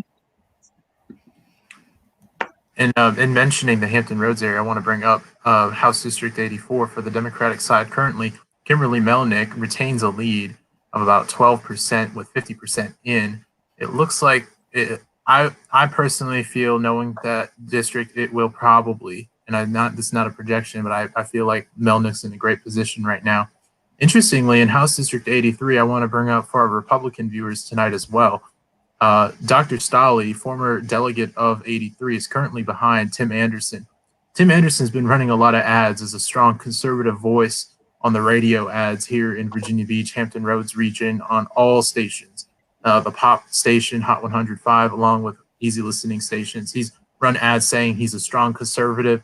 We've seen a lot of yard signs over here for Tim Anderson as well, have not seen much. Now, the Stolles have a lot of control in the city of Virginia Beach as well, and influence, many serving as Commonwealth's attorneys and sheriffs in the past. So it's very interesting to see Stolle losing here tonight so far with about 50% in as well. Now, this is an interesting race and a very close race to watch for the general election, because Nancy Guy only defeated former Delegate Stolle by about 20 votes in 2019. So it's a very close race, and it'll be interesting to see the influence of having a more conservative Tim Anderson taking the seat against Nancy Guy for control of the House. Very close seat to watch for sure. Yeah, and I would say general consensus would be that Stolle, as a former delegate, would be a much stronger nominee for the Republicans. Would you agree with that? I definitely would agree with that, as 100%. And Stolle just simply has more name recognition in the area. But I guess, we'll just have to wait and see, quite honestly, because I think a lot of people here in the area might have had problems with Stolle as being a more moderate style Republican than Tim Anderson, who's hit hard on a lot of liberal issues. Such he's hit in his ad specifically says, if you're against critical race theory indoctrinating our schools, vote Tim Anderson. That's in his radio ad. So it's really interesting to see how that's going to affect his district, being 22% Black, being 9% Asian, and about 17% Hispanic. So we'll just have to see, because that really would be something to watch. Yeah, and we can now call House District 49. This is a deep blue Arlington seat. Incumbent delegate Alfonso Lopez is gonna stave off a challenge from the left. Karishma Meadow ran a strong campaign, fundraised very well, but at the end of the day, it's hard to unseat an incumbent, and especially Northern Virginia, generally seen as fairly establishment friendly. Lopez right now leading there by almost a 40-point margin, and we feel comfortable enough to project another seat to remain in incumbent hands. Right now, just the one Charles Poindexter seat that has been officially called for a challenger, and Lee Carter also is trailing. Yeah, and again, we're waiting to see how many of those Prince William County precincts are left in his seat. If all of Manassas City is in, and that's where he's strongest, looking at right now. If the rest of Prince William County doesn't pick it up for him, we'd expect the margin that he's losing by to grow and for him to lose. If on the other hand, as a candidate, he improves in that portion, then he could make it that a little bit. But if there's no Manassas City left, which it appears there isn't, he's going to need to pick up in the rest of that district because he can't win with the margins he's pulling there right now. And he didn't even win Manassas City; he lost that by 2. Yeah, I mean, it's looking like quite the uphill climb for the Carter campaign. And we do have another call. This is a huge one coming from Dave Wasserman. Elizabeth Bennett Parker, the vice mayor of Alexandria City, has unseated incumbent delegate Mark Levine. She's up by a 15-point margin now in House District 45. About half the vote is in there, and we feel comfortable in projecting that goes to Bennett Parker. That's the first Democratic incumbent to be unseated tonight officially, the second of either party to be unseated. So Levine, runs statewide, puts kind of all his chips in that lieutenant governor's basket. It looks like he's going to finish in third in that governor's race, which is respectable. But, I mean, he might not even finish third. He might finish fourth behind McClellan, and he's also going to lose his home district. I really feel like that's such a shame on behalf of Mark Levine. Historically had been such a great progressive in the Commonwealth, and it's unfortunate. He was endorsed. He received donations from the LGBTQ plus Victory Fund. He's been so good on LGBTQ plus issues in the past, but and the way I feel his campaign ran, he definitely moderated out, and that's just not popular with what his former base would have been for this election. Mm-hmm. And I don't want to speculate too much, but as someone who is outside of Virginia, I have a feeling these double filers, there is a penalty, I think, for double filing. Yeah. As a candidate. Yeah. Just to me, if I were a Republican voter, I am a Republican voter. If I were going into a primary and I had 2 candidates there, one who's running for some other office and another guy who is like, hey, I'm just running for this one, I'm going to do this job, I'll be heavily inclined to vote for the person who's only running for one office. It just seems there's a little bit of a penalty for that, even in these other races. Yeah, and I think – go ahead, Thomas. No, you can keep going. I was going to say, I think the one person we did see, we mentioned earlier, Elizabeth Guzman, who did drop out instead of double filing. She had not double filed, but she ran for lieutenant governor and then went back and said, I'm not running for lieutenant governor. I'm putting all my focus on retaining my House seat. She is doing pretty well. She's up about 17 points right now, with it looks like about a little under half of the vote in. So it looks like maybe she would, do better. And that's a different strategy than Mark Levine, who basically went 2 races all the way in. Mm-hmm. Yeah, and we should mention, as these results are coming in, Jennifer Carroll Foy looks likely, almost certain, to finish second in this primary. She's pulled a respectable 20%, and Mcauliffe looks well likely to clear the kind of 50% benchmark. A lot of people were saying, if we're Terry Mcauliffe, I think 50% in a 5-way race, that's a good number. If you're under that, maybe you have some significant space on your left flank. He's right now sitting at 62%, according to Decision Desk. That's a very strong number for him. And with these 3 statewide results all being called, this is going to be an all Northern Virginia ticket for the Democrats, with Mcauliffe, Ayala, and Herring. And I think that is, I would say a little bit worrying for Democrats outside of Northern Virginia. And turnout is going to be a huge issue in November. Outside of Northern Virginia, and I wonder if this all Northern Virginia ticket might come back to bite the Democrats. Yeah, you probably would have wanted to see someone from the Norfolk Hampton Roads area.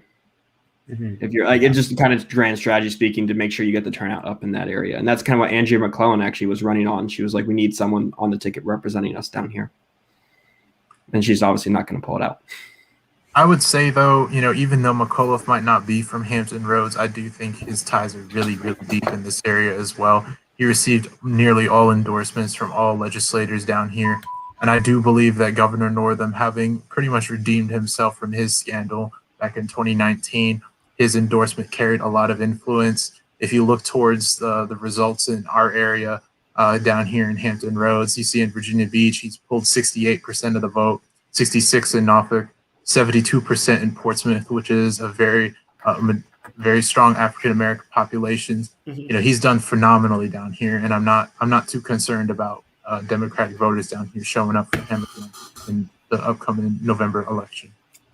Yeah, and we do have one more call here in House District 66.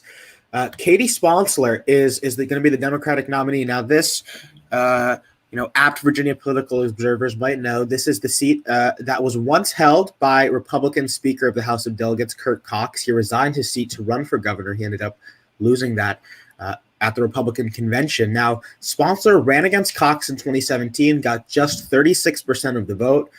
But this is a seat that has dramatically stampeded to the left in the past 4 years. This is Chesterfield County. Think about it as suburban Richmond for you that are not familiar with Virginia geography. And also, you don't have that entrenched incumbent in Cox anymore. And this is going to be a very, very competitive general election.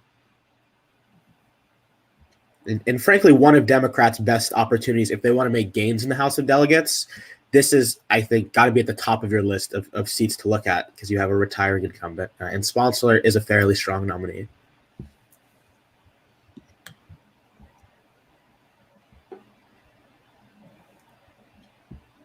And again, one thing I want to update with the governor race is that the clean sweep is back on the table. Terry Mcauliffe has now pulled ahead in Richmond City and is now winning every single county and independent city in the state of Virginia, unless there's some really tiny one that I can't see. He is winning all of them. He's pulling just a ridiculous margin right now. Jennifer Carroll Foy is now in second, 21%. Jennifer McClellan is back in third with 11%. Then Justin Fairfax and then Lee Carter all the way down at 3% of the vote. In the lieutenant governor primary, Hala Ayala is still ahead, 38%. Sam Razul is doing very respectably in his Western Virginia portion. He's won every single county that is reported so far or is winning it, with the exception of Pennsylvania, which is going to Xavier Warren for some reason. It looks like he's actually going to win that. He's actually from there. I looked that up. So that'd be why. He's from Danville. Yeah. So that's why he got the little base down there. But again, every single other county or independent city that's reported from the Western Virginia portion, Razul is winning. Which is a very good performance for him, although the problem is Ayala is winning basically everything else except for Norfolk City, which is going to Andrea Mclemon, and maybe a couple other independent cities if I could zoom in. Like it looks like Mark Levine is ahead in Alexandria City right now. Which is he from Alexandria or? Yeah, would explain that. Yes. Yeah, so that would explain that. Yeah, but aside from that, it looks like Ayala is just doing very, very well in the rest of the state.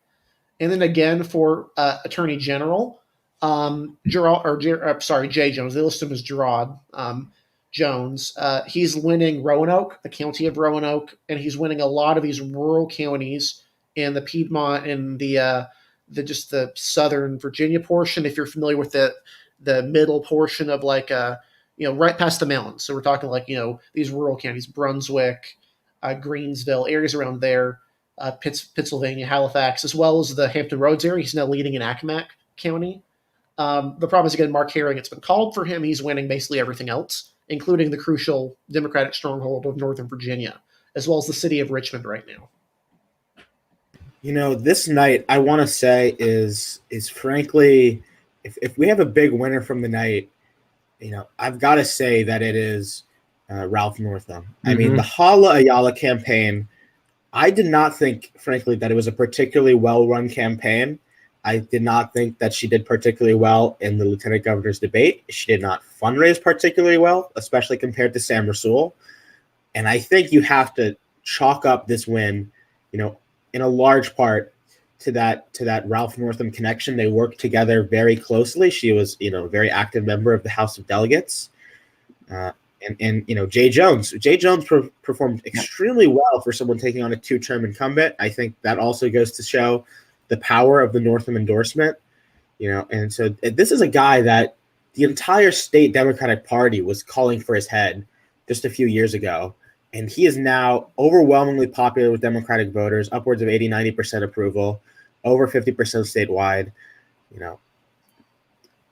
I don't know what's next for Ralph Northam. I can't imagine that he's going to run for another office in the near future, but he is someone that's going to remain, high profile in Virginia politics for a little while. Yeah. Yeah, I definitely agree with that. I think Northam's future, seeing whenever Warner or Kane decide to call it quits, that could be an option for Northam. But I think in the next 4 years, Northam returns to practicing neurology and seeing some of my friends as his patients again. I think Pam returns back to teaching down here. I think they're going to return back to citizens' life for at least for the upcoming years.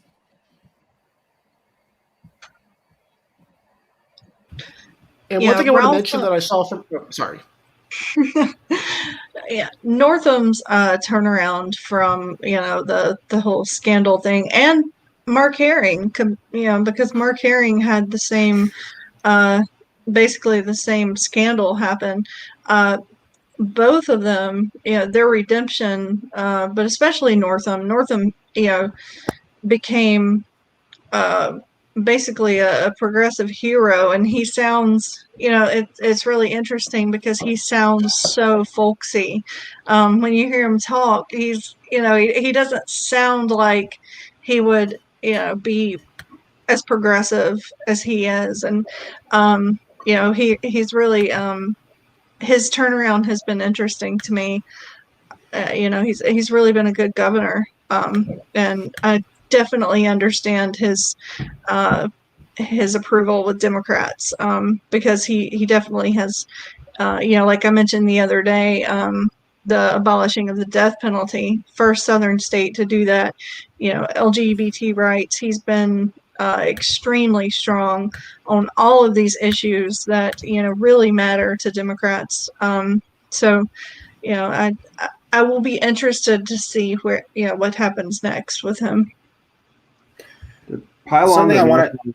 Sorry, with the pile of Northam kind of trained there. I would say one other thing is that he, I think, did a pretty good. People give him a lot of credit for how well he handled COVID.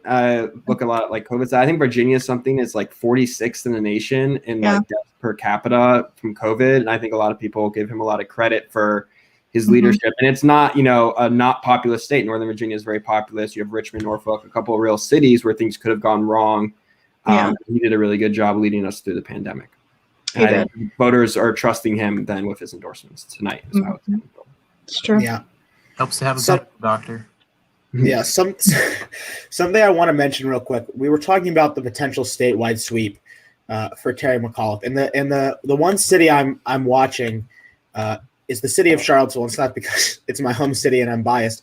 Generally, Charlottesville is considered the most liberal locality in the state. I think Bernie Sanders, dominated in the 2020 primary here, despite Joe Biden winning statewide by a wide margin. And in Charlottesville City, McAuliffe sitting at 38.5%, running 3 points north of Jennifer Carroll Foy. If Terry McAuliffe is winning Charlottesville City, I can't imagine that there is anywhere that he's going to lose, because that is, the heart. It's a heavily black city. And the people that aren't black are college students or professors. So it's incredibly liberal. And if Foy was going to win somewhere, it would probably be here in Charlottesville. And right now she's running about 100 votes behind McAuliffe. So I do think that the statewide sweep is very much in the picture.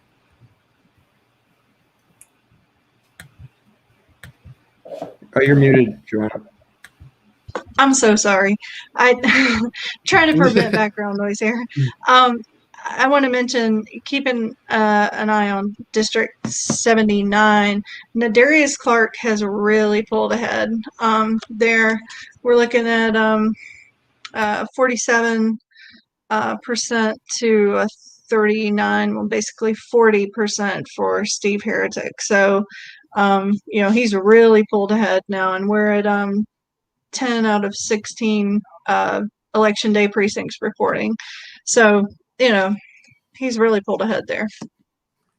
And staying within the Hampton Roads region as well, as our viewers have mentioned, as I've noticed, House District 83 is tied currently. Exactly, it's 81% in, and it's an exact tie between Dr. Stolley and Tim Anderson. Now, interestingly enough, this is where the third candidate that no one really was paying attention to has come into play, where he has about 130 votes, or 5%.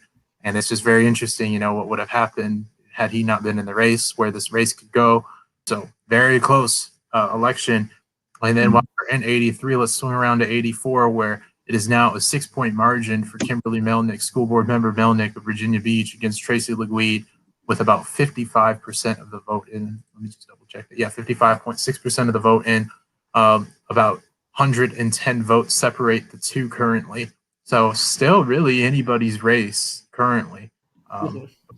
Melnick still with the edge, in my opinion.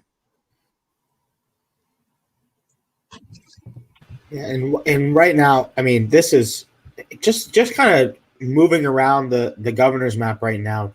It is shocking the extent to which Terry McAuliffe has cleaned up this primary. I'm looking even in Charles, which is Jennifer McClellan's home district, in Charles City County. Of course, it's Virginia, so all the names are confusing. Terry McAuliffe over 50% in Jennifer McClellan's home district. I mean, this is a very, very strong performance from the former governor. And I mean, we can go around actually. What's everyone's thoughts on the three? We have the three statewide matchups now. It's McAuliffe against Youngkin, it's Ayala against Sears, and it's Herring against Miares. Do we have? I mean, I assume we all agree that Democrats will be favored in all three races. Which race would you say Republicans have the best shot in statewide? I might say personally, I would look to the Attorney General race is a very close one to look at. Jason Miares survived in 2017 and 19 in this area and draws a lot of support from Virginia Beach. I think Miares, being more of a moderate kind of Republican as well, I think he will be able to earn a lot of support, and he's been consistent on the core values of the Republican Party. And then additionally, in the last discussion point, Mark Herring has been here for 2 terms and has been a leader in litigation for many Democratic and progressive kind of issues. And I think Republicans will have an easy time labeling him as like someone who needs to go, being that he's been there for 2 terms. I feel like they're going to do a good job of saying, Herring has been there for 8 years. It's time for him to go. We can't survive 4 more years with him as our Attorney General. I think that's how they're going to characterize him, and it'll be interesting to see how that goes. And I put it as a point. 2 similarly blue states at this point would be Oregon and Washington. Have seen Secretary of State on the Republican side. Now, granted, Secretary of State's a little bit different from Attorney General, but they've seen Republicans win those offices by saying they're not going to focus on politics. They're going to focus on election administration, or they're going to focus on like the core aspects of the job. That could be a compelling message towards some more moderate voters to say, we've had this for a while. We've gotten most of that stuff done. Now we need someone who's going to get in there and focus on the core aspects of what the Attorney General is supposed to do. And that I would agree that I think the Attorney General is the best one for Republicans. I don't think Youngkin is a horrible candidate. Yeah, I think Youngkin's is a strong candidate. He's obviously going to have a lot of money to pump into the race. I would concur with you two that Attorney General is probably the closest race. I think the Lieutenant Governor race, Winsome Sears, the Republican, certainly is going to be the most extreme candidate of any of the 3 statewide offices on either side. But as I said, Ayala is not particularly a strong fundraiser. And so if that's the type of race where she can drum up a lot of small dollar donations from across the state, there could be a chance of her significantly outraising Ayala. I wouldn't be surprised if we see that. But generally, I would say Miares is the candidate with the best shot on the Republican side of winning statewide. I think I would say in terms of ticket splitting, you wouldn't necessarily see it. I think you see more so between a governor and an attorney general, and probably I think you'd see a little bit less so between the governor and the lieutenant governor. So I think that would also play against Sears in terms of if assuming that like Mcauliffe were to do well, fundraise well. Though again, I think Youngkin is a strong candidate that the Republicans are putting forward. I think it's going to be actually a much closer race in November than I think a lot of maybe casual people who maybe don't know a lot about Virginia politics would guess. And I would say, actually, in my opinion, Sears is like the most boomer bust candidate for Republicans. We've seen some shift in minority rural areas towards Republicans. It's not enough to Virginia. There's not enough of them to make a huge difference. But if you can combine that appeal with rural areas, it can be possible to overperform a little bit. The problem is, of course, like a lot of previous lieutenant governor candidates for Republicans, she is the most conservative of the bunch. That could be a problem in Virginia. We've actually seen very, very conservative lieutenant governor candidates drag down the rest of the ticket. Like in 2013, with E.W. Jackson, arguably gave Mark Herring his job. If you look at just the horrible performance E.W. Jackson pulled and allowed Ralph Northam to win by a very large margin. If you were asking me what I would think the order is, Miyares would be the best performing Republican. Youngkin would be performing in the middle, and then Winsome Sears would be performing least. But that could be variable. I mean, I think Youngkin has a lot of money. And as a Republican, looking at Youngkin's the attacks that Mcauliffe has been putting on Youngkin, they seem relatively uninspired. Usually it's not attacking him on anything policy-wise or just trying to tie him to Trump, which it's fine. I mean, I understand that Trump lost by 10 points. But if you look at polling and if you look at just who wants to be governor, that seems like a really, really unusual approach where he could be touting what he did during his last term as governor, or touting, I'm going to continue what Ralph Northam did. Like, if his pitch is just going to be Trump, Trump, Trump, that could be fine, but I don't know if that's something that would be the best, as your core message for a statewide run in Virginia when Donald Trump is not the president of the United States right now. Yeah, and I mean, and the good news for Youngkin, in the modern era in Virginia politics, there's only been one time in the modern era where the party in the White House has also won the big Virginia governor's mansion the year after. Now, the bad news for Republicans, the one person that's done it is Terry McAuliffe. Yeah. So it might be tough to do, to beat him. But we do generally see that swing against the party in the White House. Virginia's governor election is the first big election after a presidential election. Most of the time you see the out party, their base is very energized. And so maybe we'll see that again. But McAuliffe has withstood that once before. He won in 2013 after Obama's reelection. I would say that it helped Republicans had a horrible candidate then. Youngkin's a stronger candidate than Ken Youngkin is a stronger Cuccinelli. That's what I'm about to say. Yeah. He's a much stronger candidate than Ken Cuccinelli. Yeah, I would agree with that. Yeah, but former Governor McAuliffe is a stronger candidate than prospective Governor McAuliffe. True. People know he was kind of seen as like a carpetbagger. People are not. He's much more popular now than he was when he ran the first time. Yeah. Well, I would want to I don't want to discount though on our Democratic side what Sears could do in the lieutenant governor race. I think we need to be careful just to write her off because she has a background that could resonate with a lot of voters. And, considering she turned and flipped a majority black district in 1991, I mean, that was a while ago, but she won that district, the first Republican to hold it since 1865. She has a background in the military, serving in the Marine Corps, and is an immigrant from Jamaica as well. I think, those issues, that kind of identity, like she has what's necessary to win an election. I do recognize, she's the most conservative voice there, not to discount her and the impact that she could have in making jabs at the top of the ticket at McAuliffe with Hala Ayala, because I do feel as though Ayala is not the strongest candidate that the Democrats could have selected for the lieutenant governor race. I really don't, and I'm concerned about her being our nominee, quite frankly. I worry about progressive voters who will feel fully betrayed by her acceptance of $100,000 from Dominion Energy. She will be painted as dishonest and not trustworthy, and I'm very concerned about what impact that's going to have in the lieutenant governor race. I do have some feelings, though, because Sears is so conservative, that perhaps that could help with the way Virginia has not tended to enjoy the more conservative Republicans in the past. So I don't know, but we have to be very careful not to write her off because she could have a serious impact. Yeah, what I would say with that is that I would be much more comfortable with giving Sears as a Republican a higher rating against Razul, and mainly because Razul is much more progressive, which Yeah. would be a more ideological contrast. That being said, one thing for Sears is that she's very conservative, but she's not an extremist. I wouldn't say she ran against Corey Stewart in 2018 as a write-in candidate. That she when there was a set her foot in the stand, that's the line not going to cross is Corey Stewart.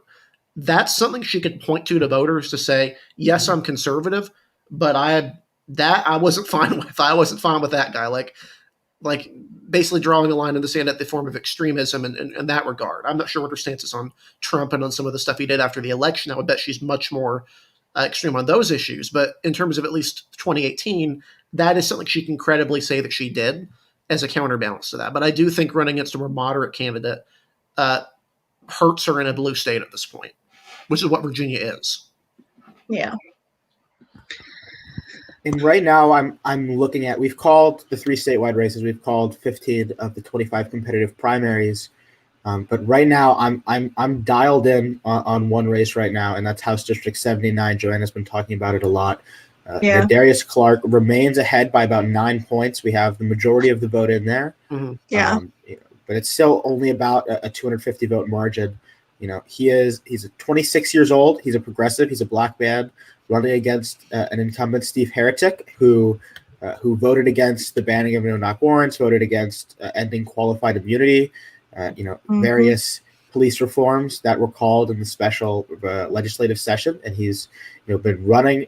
Clark, I should say, has been running to the left. He's endorsed by the Democratic Socialists of America. So if Carter loses, there will still be one socialist in the Virginia House of Delegates potentially tonight. So that's one that we have to be keeping an eye on as these final results come in. Yeah, he's pulled way ahead. It's pretty impressive. Mm-hmm. And I guess while we're down there, I guess another update on 83-84. Currently, Tim Anderson has pulled ahead again with 88% of the vote, with a 100 vote lead. Same remains for Kimberly Melnick, but now it's only 4%, which makes sense. But that lead is still very, very close. It still could be anyone's race in both races. So we'll just have to keep waiting. It's going to come down to the final vote, in my opinion. Yeah. LeGuide is a more progressive candidate in that race, I would say. Is that correct, Sean? Yes, and I'll read off a couple of her endorsements. She was endorsed by NARAL Pro-Choice, which this usually goes to the candidate who you expect to win, but in this case, it's very interesting. What happened? Like Kimberly Melnick got endorsements from former Delegate Turpin, Councilwoman Sabrina Wooten, former mayor candidate in Virginia Beach last year, Jody Wagner, Councilman Rouse, and Commissioner of Revenue Kellum. She received most of the Virginia Beach city kind of government or endorsements, which makes sense because she was on the school board. In contrast, Tracy LeGuide, though, retained a lot of endorsements from Virginia Beach delegates, and some just chose not to endorse. But Kelly Converse Flower of 21, Filipina American as well, and like I mentioned earlier, Kathy Tran out of Northern Virginia, another Asian American legislator that we have. So it's been a very good grassroots campaign. And, it would be great. I would love to see Tracy LeGuide win. It would mean a lot to the Filipino voters here in Virginia Beach. The Filipino vote is a huge part of Hampton Roads and can tilt elections without a doubt because Filipinos are 4% of the city's population and usually tend to vote. And down here, it's pretty close between Republican and Democrats. So, I feel like it would make a difference having Tracy LeGuide over Kimberly Melnick to unseat Glenn Davis down here in 84.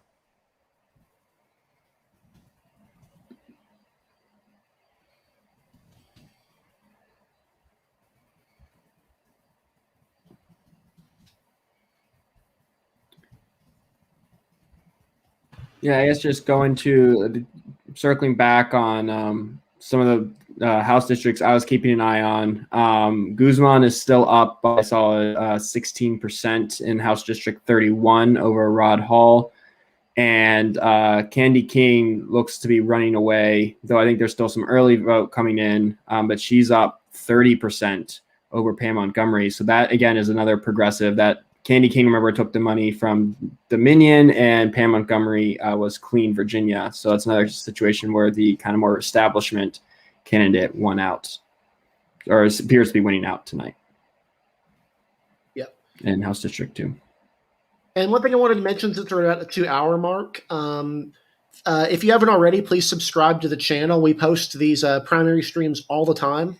We do them basically whenever there's a major statewide primary. We actually have a separate one going on of New Jersey that we're covering as well. And if you can subscribe to our Patreon.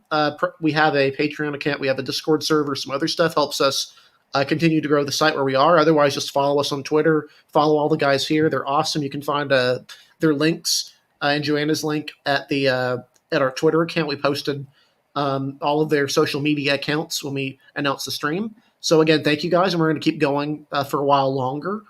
We should hopefully have an additional person coming on. We're hoping to hear from them soon. If not, we'll keep you updated on that. But we were hoping that this person would come on.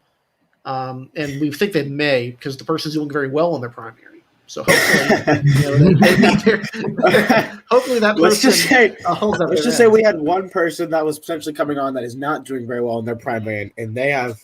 I don't think they're going to be coming on. They will not go named. But we have another call actually in House District 36, which is the Fairfax area. House District 38, I should say, also the Fairfax area. Kay Corey, the incumbent, has staved off a challenger from Holly Hazard, and so we are down now to just 9 uncalled races on the night.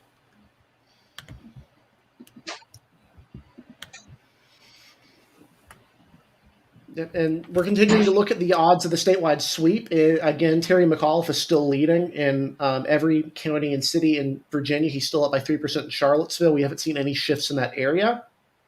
Right now, Ayala has indeed managed to win back the margin. I believe Andrea Mclemon was winning in Norfolk, where she's a city councilwoman. Ayala is now ahead there. So there's a couple counties that haven't had any results in, aside from Alexandria City, where Mark Levine represents, and bizarrely Pennsylvania, where Xavier Warren, who is running dead last in this primary, is from. The only 2 candidates to win a county are Ayala and Sam Razul. Those are the only 2. It does look like, though, if you look at the percentages of the votes coming in from these candidates right now, the progressive vote here does outnumber the ones voting for progressive candidates, does outnumber the votes going for the 2 establishment sort of candidates. Yeah. Right now, according to DDHQ, Ayala is at 37.6%, and Andrea Mclemon's at 11%. That adds up to 47. You add together Sam Razul and Mark Levine, that gets to 34. You add in Perryman, that gets to about 44, and then whatever you count Xavier Warren as. If this had been a ranked choice voting situation, it would be a better situation for these progressives, I would think. Yeah. Yeah, I don't know how much I agree with that. Frankly, I think Ayala is someone that might have had strong statewide support in a ranked choice voting system. I'm not entirely sure if Razul would have.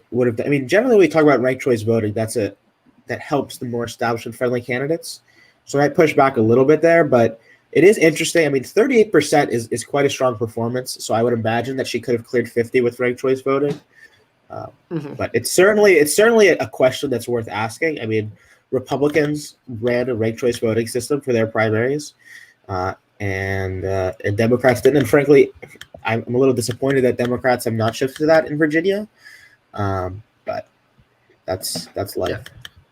But I believe we have our next guest on, who is let me pull up make sure I get this right, is Sully Peterson Quinn, who is the campaign manager for Nedarius Clark. We'll welcome him to the stream. Welcome, Sullivan. Hi, everyone. Thanks for having me. Yeah, we're very happy to have you on, especially as we get into these results for tonight. We got to start top line results. There's still a lot of votes to be counted. Right now, you guys are ahead. Give us the speech. How are you feeling?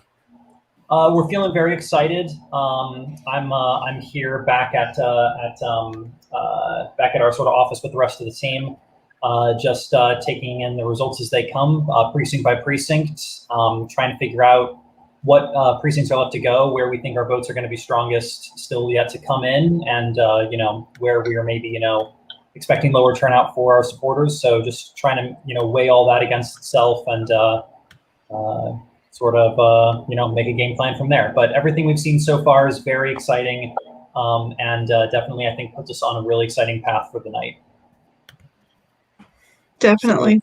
So not declaring victory just yet. We'll see. We still have about 20% of the votes to be counted, according to the New York Times. I think that includes, if I'm correct, 4 precincts. 12 of the 16 precincts are in so far, as well as a bit of the early vote is still outstanding. Can you give us any insight of what are those outstanding precincts? Where are they in the district, and how confident are you in your shot in those precincts? Yeah, I mean, I think at this point we're just waiting for a couple precincts from Norfolk and some of the absentee votes to hit. Okay. We feel really confident in our absentee votes. Our campaign had a really strong game, especially in the early vote, and really had a strong field game on chasing in those absentee votes here in the primary. Nedarius is a field organizer by trade. Much of our campaign staff has a background in field, so our campaign recognized early on the importance of getting votes in early and getting supporters in the door to polling places and filling out those absentee votes as soon as they had them. So we are excited and continue to be excited about the remaining absentee votes. Been very excited and very impressed with our turnout in Norfolk and in Chesapeake. Chesapeake and Norfolk are areas where we know that Steve really was going to play hardball with us. It's an older, more conservative crowd in Chesapeake, but Nedarius has been winning the precincts that we have seen so far in Chesapeake too. So very excited about all that as well. What do you think helped to inspire those voters? What did you feel about your campaign really helped Clark get these voters? Yeah, I would say that accessibility is a major concern for these voters. Most folks that we talked to at the doors had no idea who their delegate was. And this is a delegate who was elected 6 years ago in a contentious primary, but who has not been primaried or faced a general election opponent in the 6 years that he's been in office. And in that time, he has not developed relationships with the constituents that he would need to call a base. So I think that those were all very serious factors that left him with, I think typically you look at an incumbency advantage. I think in this case, Steve hadn't put in the work for the 6 years that he needed to do to capitalize on that advantage, which gave us the opportunity to introduce ourselves to voters really at the same time.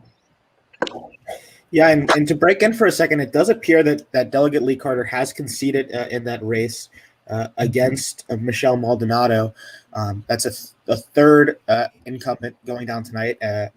Now the Clark campaign hopes to make that number 4 by the end of the night.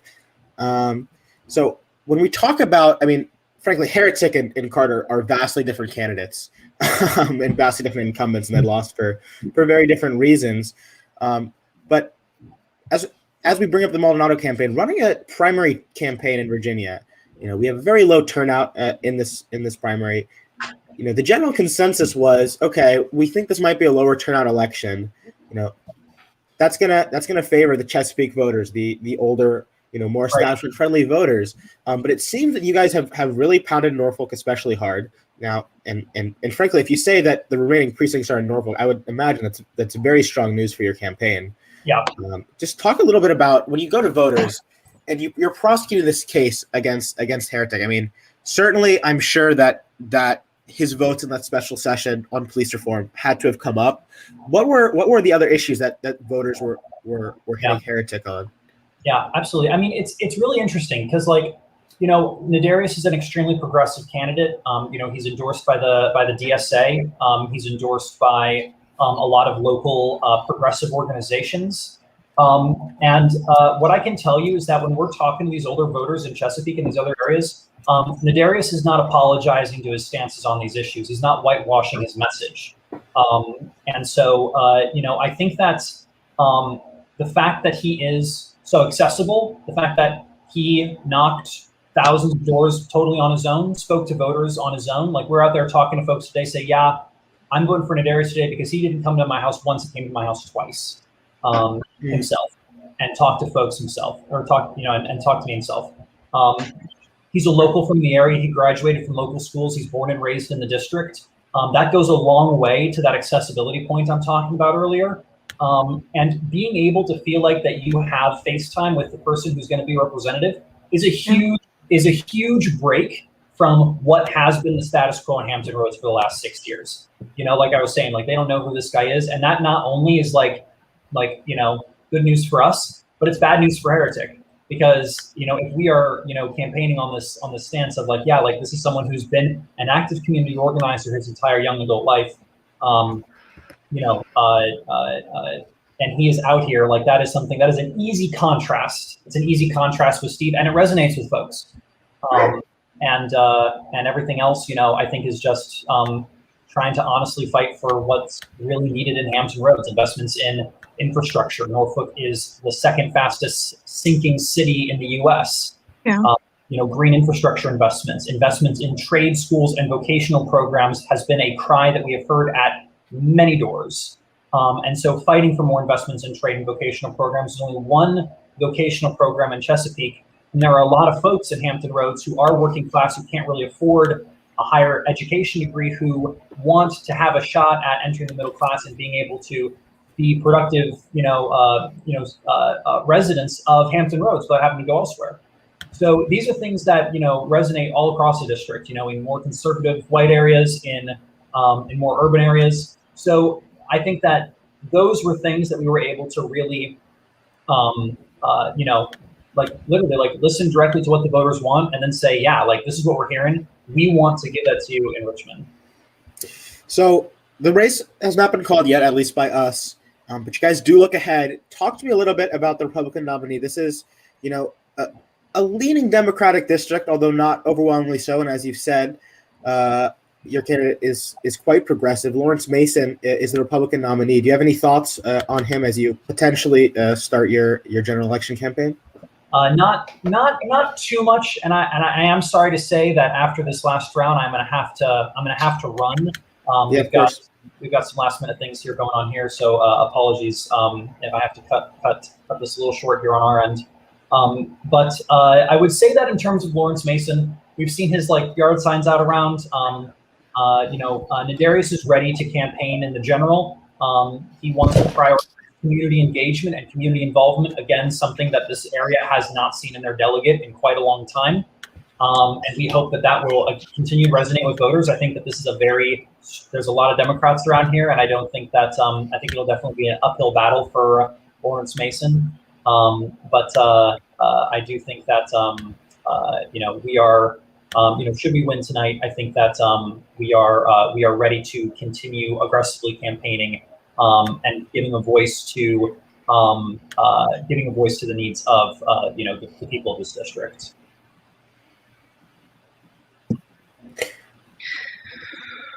All right. Well, thank you so much for taking the time to join us. Thank you. Thank you. Absolutely. And thank you so much for having me on. Yeah. Best of luck. Yeah. Best of luck. Thank you. Thanks. And we got some breaking news while I'm sorry, No, go ahead. Breaking news. So for those who have been paying attention, while we were interviewing, Lee Carter has officially conceded his race for House Delegate, and so he lost to Michelle Maldonado, so he will have lost his race as delegate. And so he has lost both the governor primary and the delegate race, which he was not expected to lose the latter with two primary challengers. Yeah. I mean, this is the most surprising result of the night to me so far. Yeah. I can't say it's entirely shocking, but I mean, he was a strange fit for the district, to be frank. But I would have said he was favored coming into the night. Yeah. And we do have another I would say pretty major call in House District 2. Incumbent Candy King, wins her re-election there against a progressive challenger, someone that fundraised incredibly well. Pamela Montgomery, had been endorsed by the left-wing Clean Virginia PAC, $40,000 donation into that campaign, which is huge when you talk about a single donation to a House of Delegates primary. Yeah. But it looks as if Candy King is going to win re-election to this Northern Virginian seat. I can't. She was favored, although not overwhelmingly so. And it looks like she's going to win by a very significant margin. We have 95% of the election day voted, and King's at 68% of the vote. Yeah. It also looks like in District 79, which we just had Sully on to discuss that, but Clark has just run away with it. He's at 60% to Heretics 29%. So, I think we'll see a call there very soon. I think so too. Yeah. And I was really interested to discuss with Sully.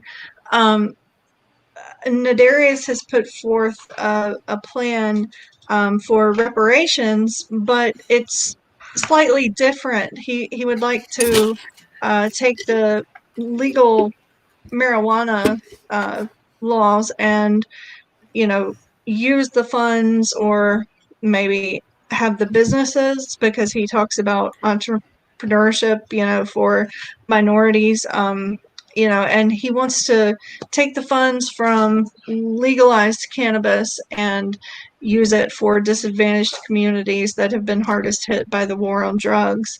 And I was really interested, I would like to know how that policy is being received, and maybe if he has other,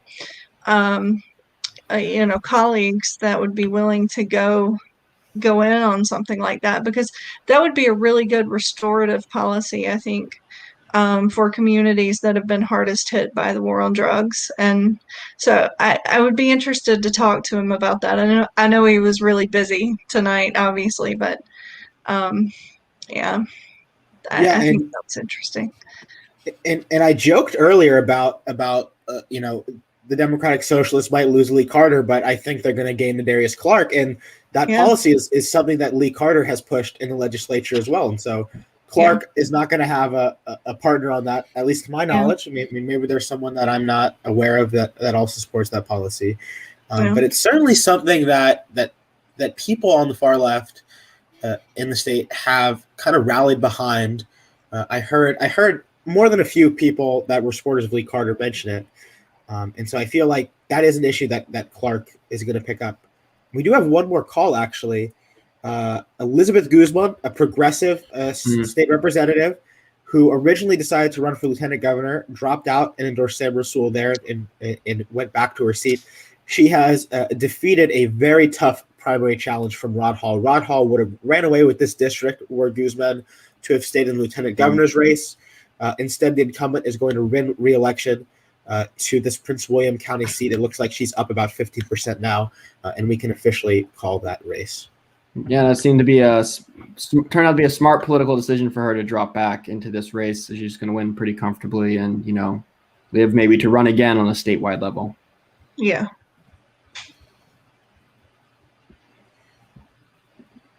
I just want to. I'm still very impressed by how close Jay Jones is staying to Mark Herring.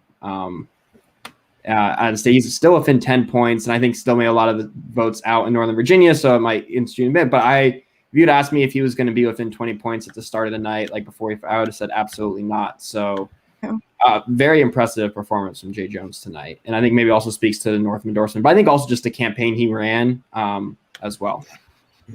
Yeah, who would have said at the beginning of the night that the Attorney General's race would have been closer than the Lieutenant Governor's race? I think I went up there and said about you did say that. I said it would be 10 points. I told y'all Hampton 757. We have a chant for our area code 757. Everyone who's from there said what in the chat. Now what? That's what we say down here. I mean, seriously, looking at, what the margins he's running. Jay Jones is winning. Virginia Beach is the closest one with 5% difference, but in Norfolk, 62% for Jones. Suffolk is 62%, Chesapeake 62%. He is absolutely crushing it. It's just unfortunate, and I'll give some commentary about why I feel like, unfortunately, in my opinion, Jones will not win tonight, is because his website was probably not the most user-friendly discussing the issues.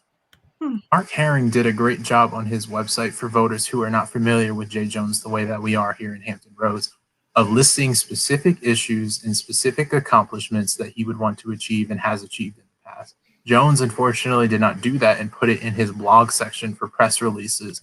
I really wonder, had he been able to be more effective in getting his name recognized in Northern Virginia, if that would have been something that could have made it even closer. Because even when I've been going through some of these comments, someone said here in Northern Virginia, we do not know Jay Jones the way that Hampton Roads does. I really do feel like Jones is going to be a formidable candidate in years to come, and he was here tonight as well.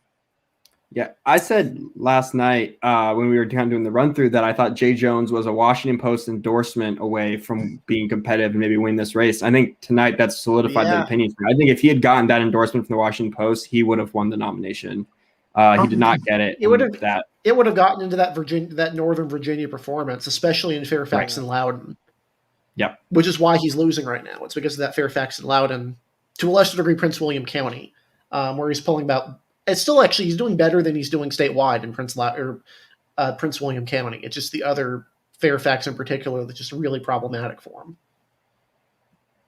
Yeah, and one more call coming in. Again, this is from CNalysis/Decision Desk.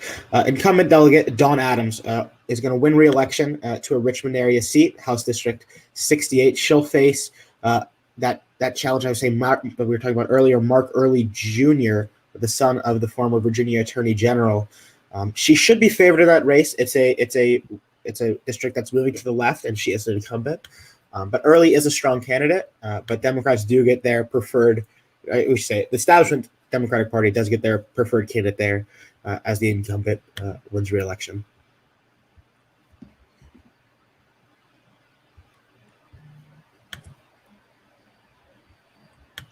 And just to fill in the void here, now it looks even closer in House District 83 on the Republican side with a 0.9% margin currently. Tim Anderson still in the lead here against Stolley with 95.2%. What that looks like is about a 30 vote difference. So Stolley must be licking his wounds right now if he loses another tight race by about 20 to 30 votes. That'd be devastating to Dr. Stolley and his campaign if that would happen yet again.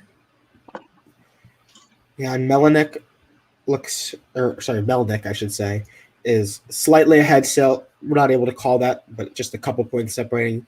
And then in House District 86, this is one that we haven't talked about too much. Joanna, I think you probably are the most knowledgeable about this one if you want to take it. I was just looking. Looks like Irene Shen is ahead of Abraham Samar by about 6 points. I felt like she had really good chances here. She outraised him, like I mentioned before, by about, I think it was around $80,000. And I think probably she was a better demographic, fit for the district. So I feel pretty good about her chances here. We're about halfway in, 7 out of 15 precincts reporting with 1,745 votes outstanding. So we'll see. But right now she's maintained that lead throughout the night. So I think she's looking pretty good. Yeah, and that's a progressive challenger. We've seen, and she was endorsed. Actually, she did. A progressive challenger, but she did have, a fair bit of establishment support. I think Jennifer Boysko, who's in the state senate, endorsed her. This is a Fairfax area seat. As we're saying, 79 House District 79. We just had on Nedarius Clark's campaign manager. This is we're looking at a blowout right now. Yeah. Up 30 points on incumbent Chris Heretic. This is it's hard to see a path to victory for Heretic at this point. Voters in the district have decided to burn the Heretic to make a horrible joke. Exactly. Yes. Oh no. I wonder if his legal problems have factored into that. Even though it hasn't been, publicized much, I wonder if maybe his legal problems, because it's a case where he would have taken advantage of people who were hurt or injured. And, when you have a community organizer that's willing to go out and shake hands and meet people and see what matters to them versus someone who appears to be taking advantage of people, that really makes a difference. So you have to wonder if that factors in to the results that we're seeing. Definitely them TV ads helped Nedarius Clark as well. Exactly. Those TV ads made a difference. He portrayed himself as young, energetic, in a positive tone. I'm absolutely sure that helped it out. His age is remarkable, being 26 years old. It's just really, really remarkable. Yeah. And so we still have 7 races uncalled right now. We've been focusing on 4 of them. I'm going to give a quick shout out to the 3 uncalled races that we haven't talked about too much. First up, House District 7. This is a southwestern Virginia seat. It's very strongly Republican. Derek Kitts right now is up 53% of the vote to Tara Orlando's 47%. Now, whoever wins that race, I believe, will be a very significant underdog in November. Yeah. We also, in House District 71, on the Democratic side, we have an incumbent, Jeff Bourne. This is a very, very deep blue Richmond seat, one of the most blue districts in the entire state. He's up about 70-30 right now. He looks very likely to win re-election, but still no call there. And lastly, House District 72 is one where the Republicans look likely to nominate Christopher Holmes over Thomas Gardner. Holmes, again, these Richmond area seats, we're seeing very slow vote totals out of Richmond. This is Henrico, I guess, technically. Whoever wins that race will be an underdog to the Democrat, Schuyler Van Valkenburg. It is a suburban seat, which we've seen have been trending towards the Democrats recently. But those are three competitive primaries where there are no official calls yet. Although we do think, at the very least, the last 2, it looks like Bourne and Holmes look likely to win those 2, even though we have no official calls. Mm-hmm. So we wait. I want to bring up something that's actually kind of interesting right now. I don't know if anyone has seen the current map for lieutenant governor, but it looks almost like a clear line in Virginia, like between west and east, almost perfectly right down the middle on the counties. On Washington Post, it is the west, very much clearly from Albemarle west, goes all the way to Razul, and then all the way east from Albemarle goes to Hala Ayala. So with the exception of Pennsylvania, which is going the former NFL agent Xavier has managed to win a county and a city. Yeah, I gotta say, I didn't expect him to be polling half as well as Perryman. I thought Perryman would be doing a lot better than 7%. Yeah, 8%, sorry, being charitable. He's at 10, Yeah. And we do have one more call. It's one we have been waiting for the past 30 minutes, maybe. We have the campaign manager on, and Nedarius Clark has defeated incumbent Steve Heretic. Wow. This is a Democratic Socialist of America endorsed candidate. He will now be, he will now go to a general election that will be competitive. He will be favored. It is a medium blue district, but House District 79 is our 4th incumbent to lose tonight. I set the over/under coming into the night at 2.5. We're already at 4, and we have one more that might lose in the 86th. I mean, I don't think anyone expected Lee Carter to be among those. To be honest, no. Heretic. That was kind of expected that it would at least be reasonable. I mean, Clark raised $500,000, which for a House of Delegates primary is an absurd amount of money. Yeah, unreal. He'll be very well funded. For perspective, in North Carolina, we don't spend that in general elections, let alone primaries. No campaign, no fund donation caps in Virginia, so things can get out of hand. You can do whatever you want. Yeah, it is a little crazy, to be fair. Yeah, I would say someone who maybe underperformed tonight would be Andrea Mclemon. And I think, guys, you talked about that line, Sean, about going straight down Virginia. If she had performed better in Norfolk, that maybe takes some away from Ayala, and maybe Razul's a little bit closer, and that race is a little bit more competitive. Her only at 11%, I think you could have feasibly seen her maybe at like 18 to 20, and then all of a sudden the things get a lot tighter at the top if that red vote is coming away from Ayala, which it probably would have since they're the two establishment kind of candidates. Absolutely. And, she's performing second all across Hampton Roads as well, in every Hampton Roads of the 7 cities over here. She's always been in second. So I really do feel like, again, we were talked about Governor Northam earlier tonight, but again, that endorsement that Northam had probably left the largest impact, I would say. Yeah. In Hampton Roads.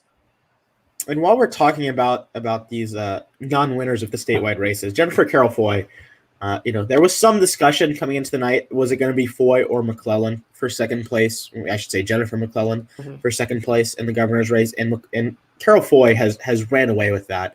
She is almost doubling up Jennifer McClellan. She came very close to winning Charlottesville, although Mcauliffe does look like he's gonna pull that out and get the statewide sweep that we've been keeping an eye on. For now, he looks very favored to do that. But Jennifer Carroll Foy is very charismatic. She resigned her seat in the state house to run for governor. But I mean, I think you guys would agree that she will be back in Virginia politics. Oh yeah, definitely. Yep. And I guess with that, I think it's. Oh, sorry. Go right ahead. Oh, sorry. I was just going to pose the question too. I'm really thinking about what Lee Carter has tweeted, discussing how the seat had been draining for him. It makes me wonder why he decided to run for governor then. And if, I'm just not, I guess some of the commentary I've seen on Twitter so far has been, the tone of this was he didn't really want the job, then why did he run for the seat again? I'm personally a fan of Delegate Lee Carter. He aligns with some of my values, some of his policy points, especially with universal health care, for single-payer health care. But notwithstanding, it's just an interesting choice of words he had for tonight. I know he had a lot of accomplishments within the House of Delegates, but, I just don't follow his logic with, deciding to run for governor and again for House if it seemed like he was getting overwhelmed with politics as a whole. Yeah, it kind of came off that meme on Twitter, which is like by the way, don't say I think it was like from the corn cob guy. It's like, by the way, don't tell the news I'm mad because I'm definitely not mad. Like that's what it came off as, to be honest. Yeah. It's like, I didn't really want to win anyway. So yeah. So the real winner is me. I won because I didn't win. Like, yeah. I get the complaint, but like, if it's that bad, and I'm not saying it's not that bad, you should not have run. I mean, yeah, Frank, I just thought he is the most. Bipartisan isn't the word I want to use, but the most, I guess, unpredictable member of the House of Delegates. He has the most varied voting record compared to his caucus, and so I don't imagine that he was a little bit of an outcast in Richmond.